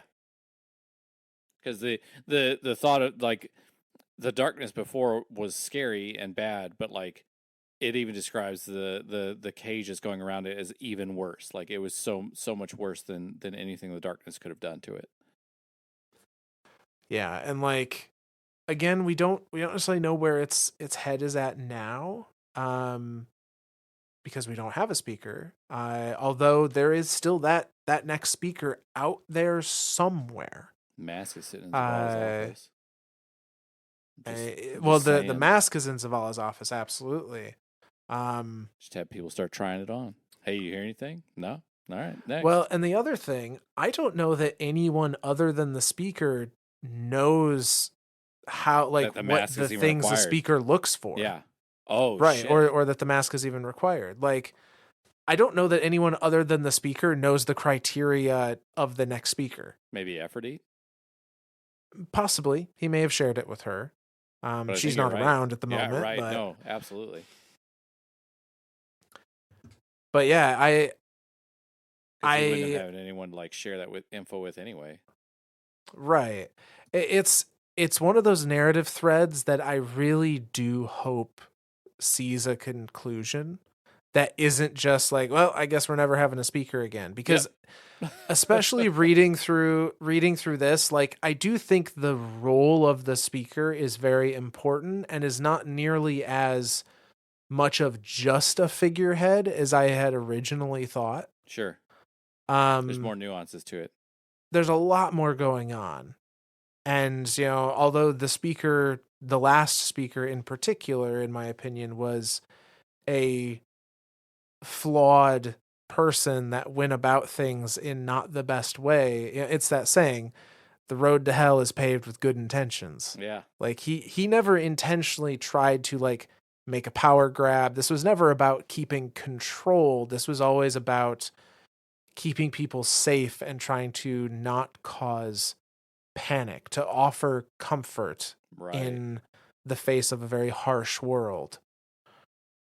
And unfortunately, it led him to not divulge info that could have changed the course of history. I mean, when you have your captor breathing down your neck and you tell him to go kill himself, it's not going to end well for you. And I, Just saying. yeah, the scene during the Red War of the speaker's death, as un I don't know what the Unceremonious. term is. It was yeah. there It wasn't a whole lot of happens, and gravitas that's given it. to it. Like you're dead, speaker, and that's it. Yeah, so unfortunately, that scene is just was odd as it Yeah. played out. But the dialogue leading up to that death was pretty great. Oh yeah. Oh So, yeah. Like if you're gonna go out with a uh, bang, like go out with something good, and I think he did. oh yeah.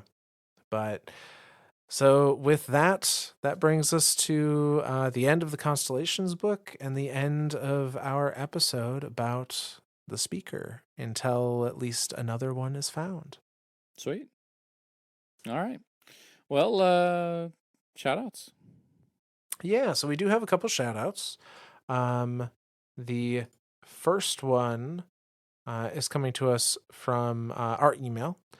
They say that their gamer tag is happenstance. Say I've always been a hunter main since D1. I tried to be a floofy boy and just couldn't, so I stick with hunter and Titan as backup. Floofy boy isn't for everyone. You gotta like love books, and I like the floofiness, but not the books. So I'm a secret Titan. Yeah.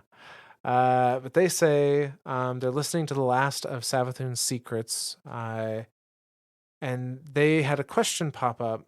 What if she died after sending truth to power, but we brought her back like Oryx did to to the sisters previously? Through all the Are we theories creating we have an spun, oversoul there? Are we creating like like are we thinking them back into existence because of that? I think that's the question. Says through all the theories we have spun, and failing to understand her and her truth and her lies. As always, you guys help bring more life to the community. I always enjoy listening. Thank you. Yeah. Um, in regards to the Savathun thing, I see where you're going with it because there's the story in the Books of Sorrow of Oryx waged war so hard that he like the idea of war was resurrected and his Sivu Wrath came back. And the idea of cunning was resurrected and Savathun came back. A couple of things to preface that with. Books of Sorrow more and more it should be viewed through the lens of a religious text that is not necessarily like a one for one truth of what happened. It's more of a like this is the hive's book of worship essentially. This is the look at these amazing things our gods did.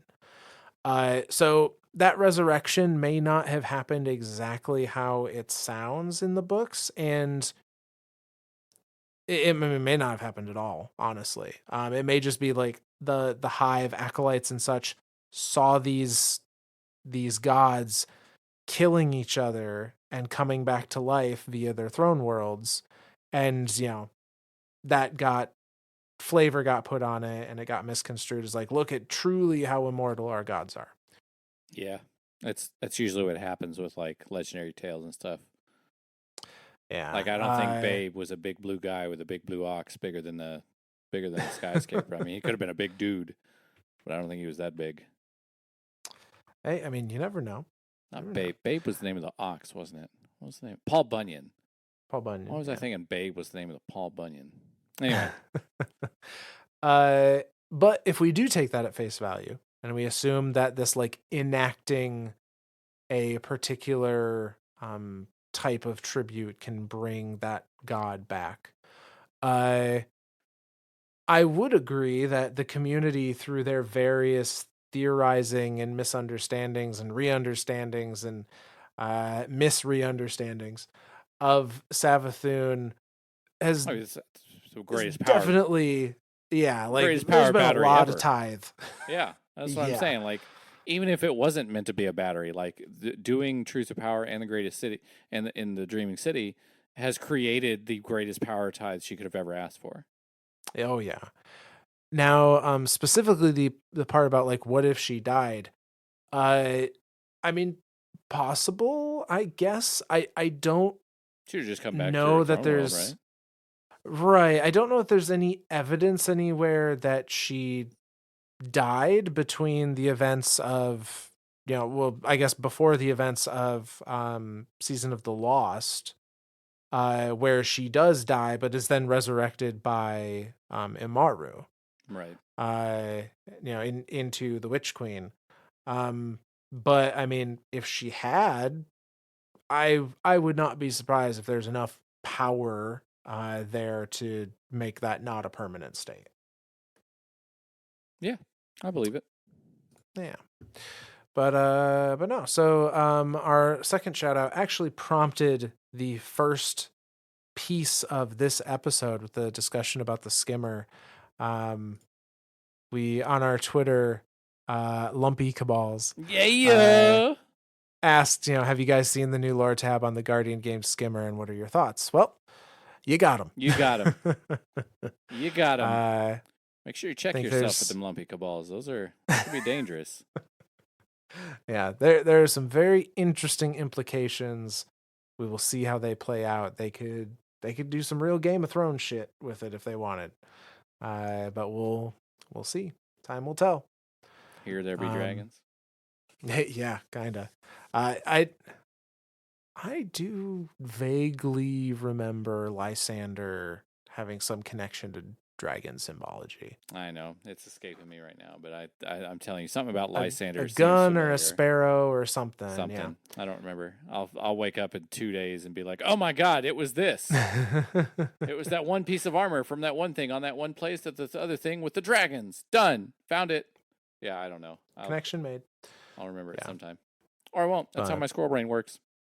Yeah. But that's it for our shout outs for this episode. But say a thank you to all those that are listening here or Spotify or Apple or YouTube now. If you liked what you heard and you want to support us, leave a review on your platform of choice, or a like, I guess, if you're on YouTube.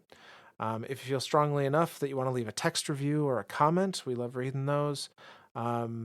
Otherwise, you can reach out to us on Twitter at Myths and Stories, or email at mythsandstories@gmail.com, and you may see yourself as a future shout out. Yeah. No specific special thank yous for me, just a general thank you to everyone listening. I know it's kind of a lull time. I know I talk about this a lot each time at the end of the episode, that Destiny's in a little bit of a lull, but no, it's still here. It's still going. We're all being patient. We'll get there. Just have a little faith. That makes that singing does make me think of the other lore card when it's Efforty talking. It's like, we built this city on faith and light. We built this city. Yeah, no, I can imagine Efforty as like a 80s rocker. That's really what we need. We need Destiny the musical. Oh my god, dude! I would. Oh my god! I'm already thinking songs, not thongs, songs. Guardian thongs. Yeah, that's what we need. Oh man, if we get Lin-Manuel, dude, that'd be perfect. Hey, there you go. These are too big of names, Myth. I can't afford these people. No, we can't. All right. This single episode just now became the most expensive episode to do, because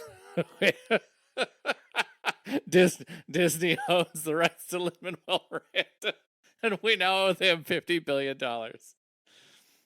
Don't give them ideas. I can't. Sorry. Oh shit. Okay. All right.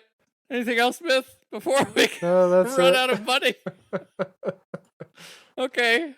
Well, then, from all of us poor lore daddies to all of you hopeless guardians out there, we'll see you next time, I hope. You found your people. Guardians do love their myths and stories.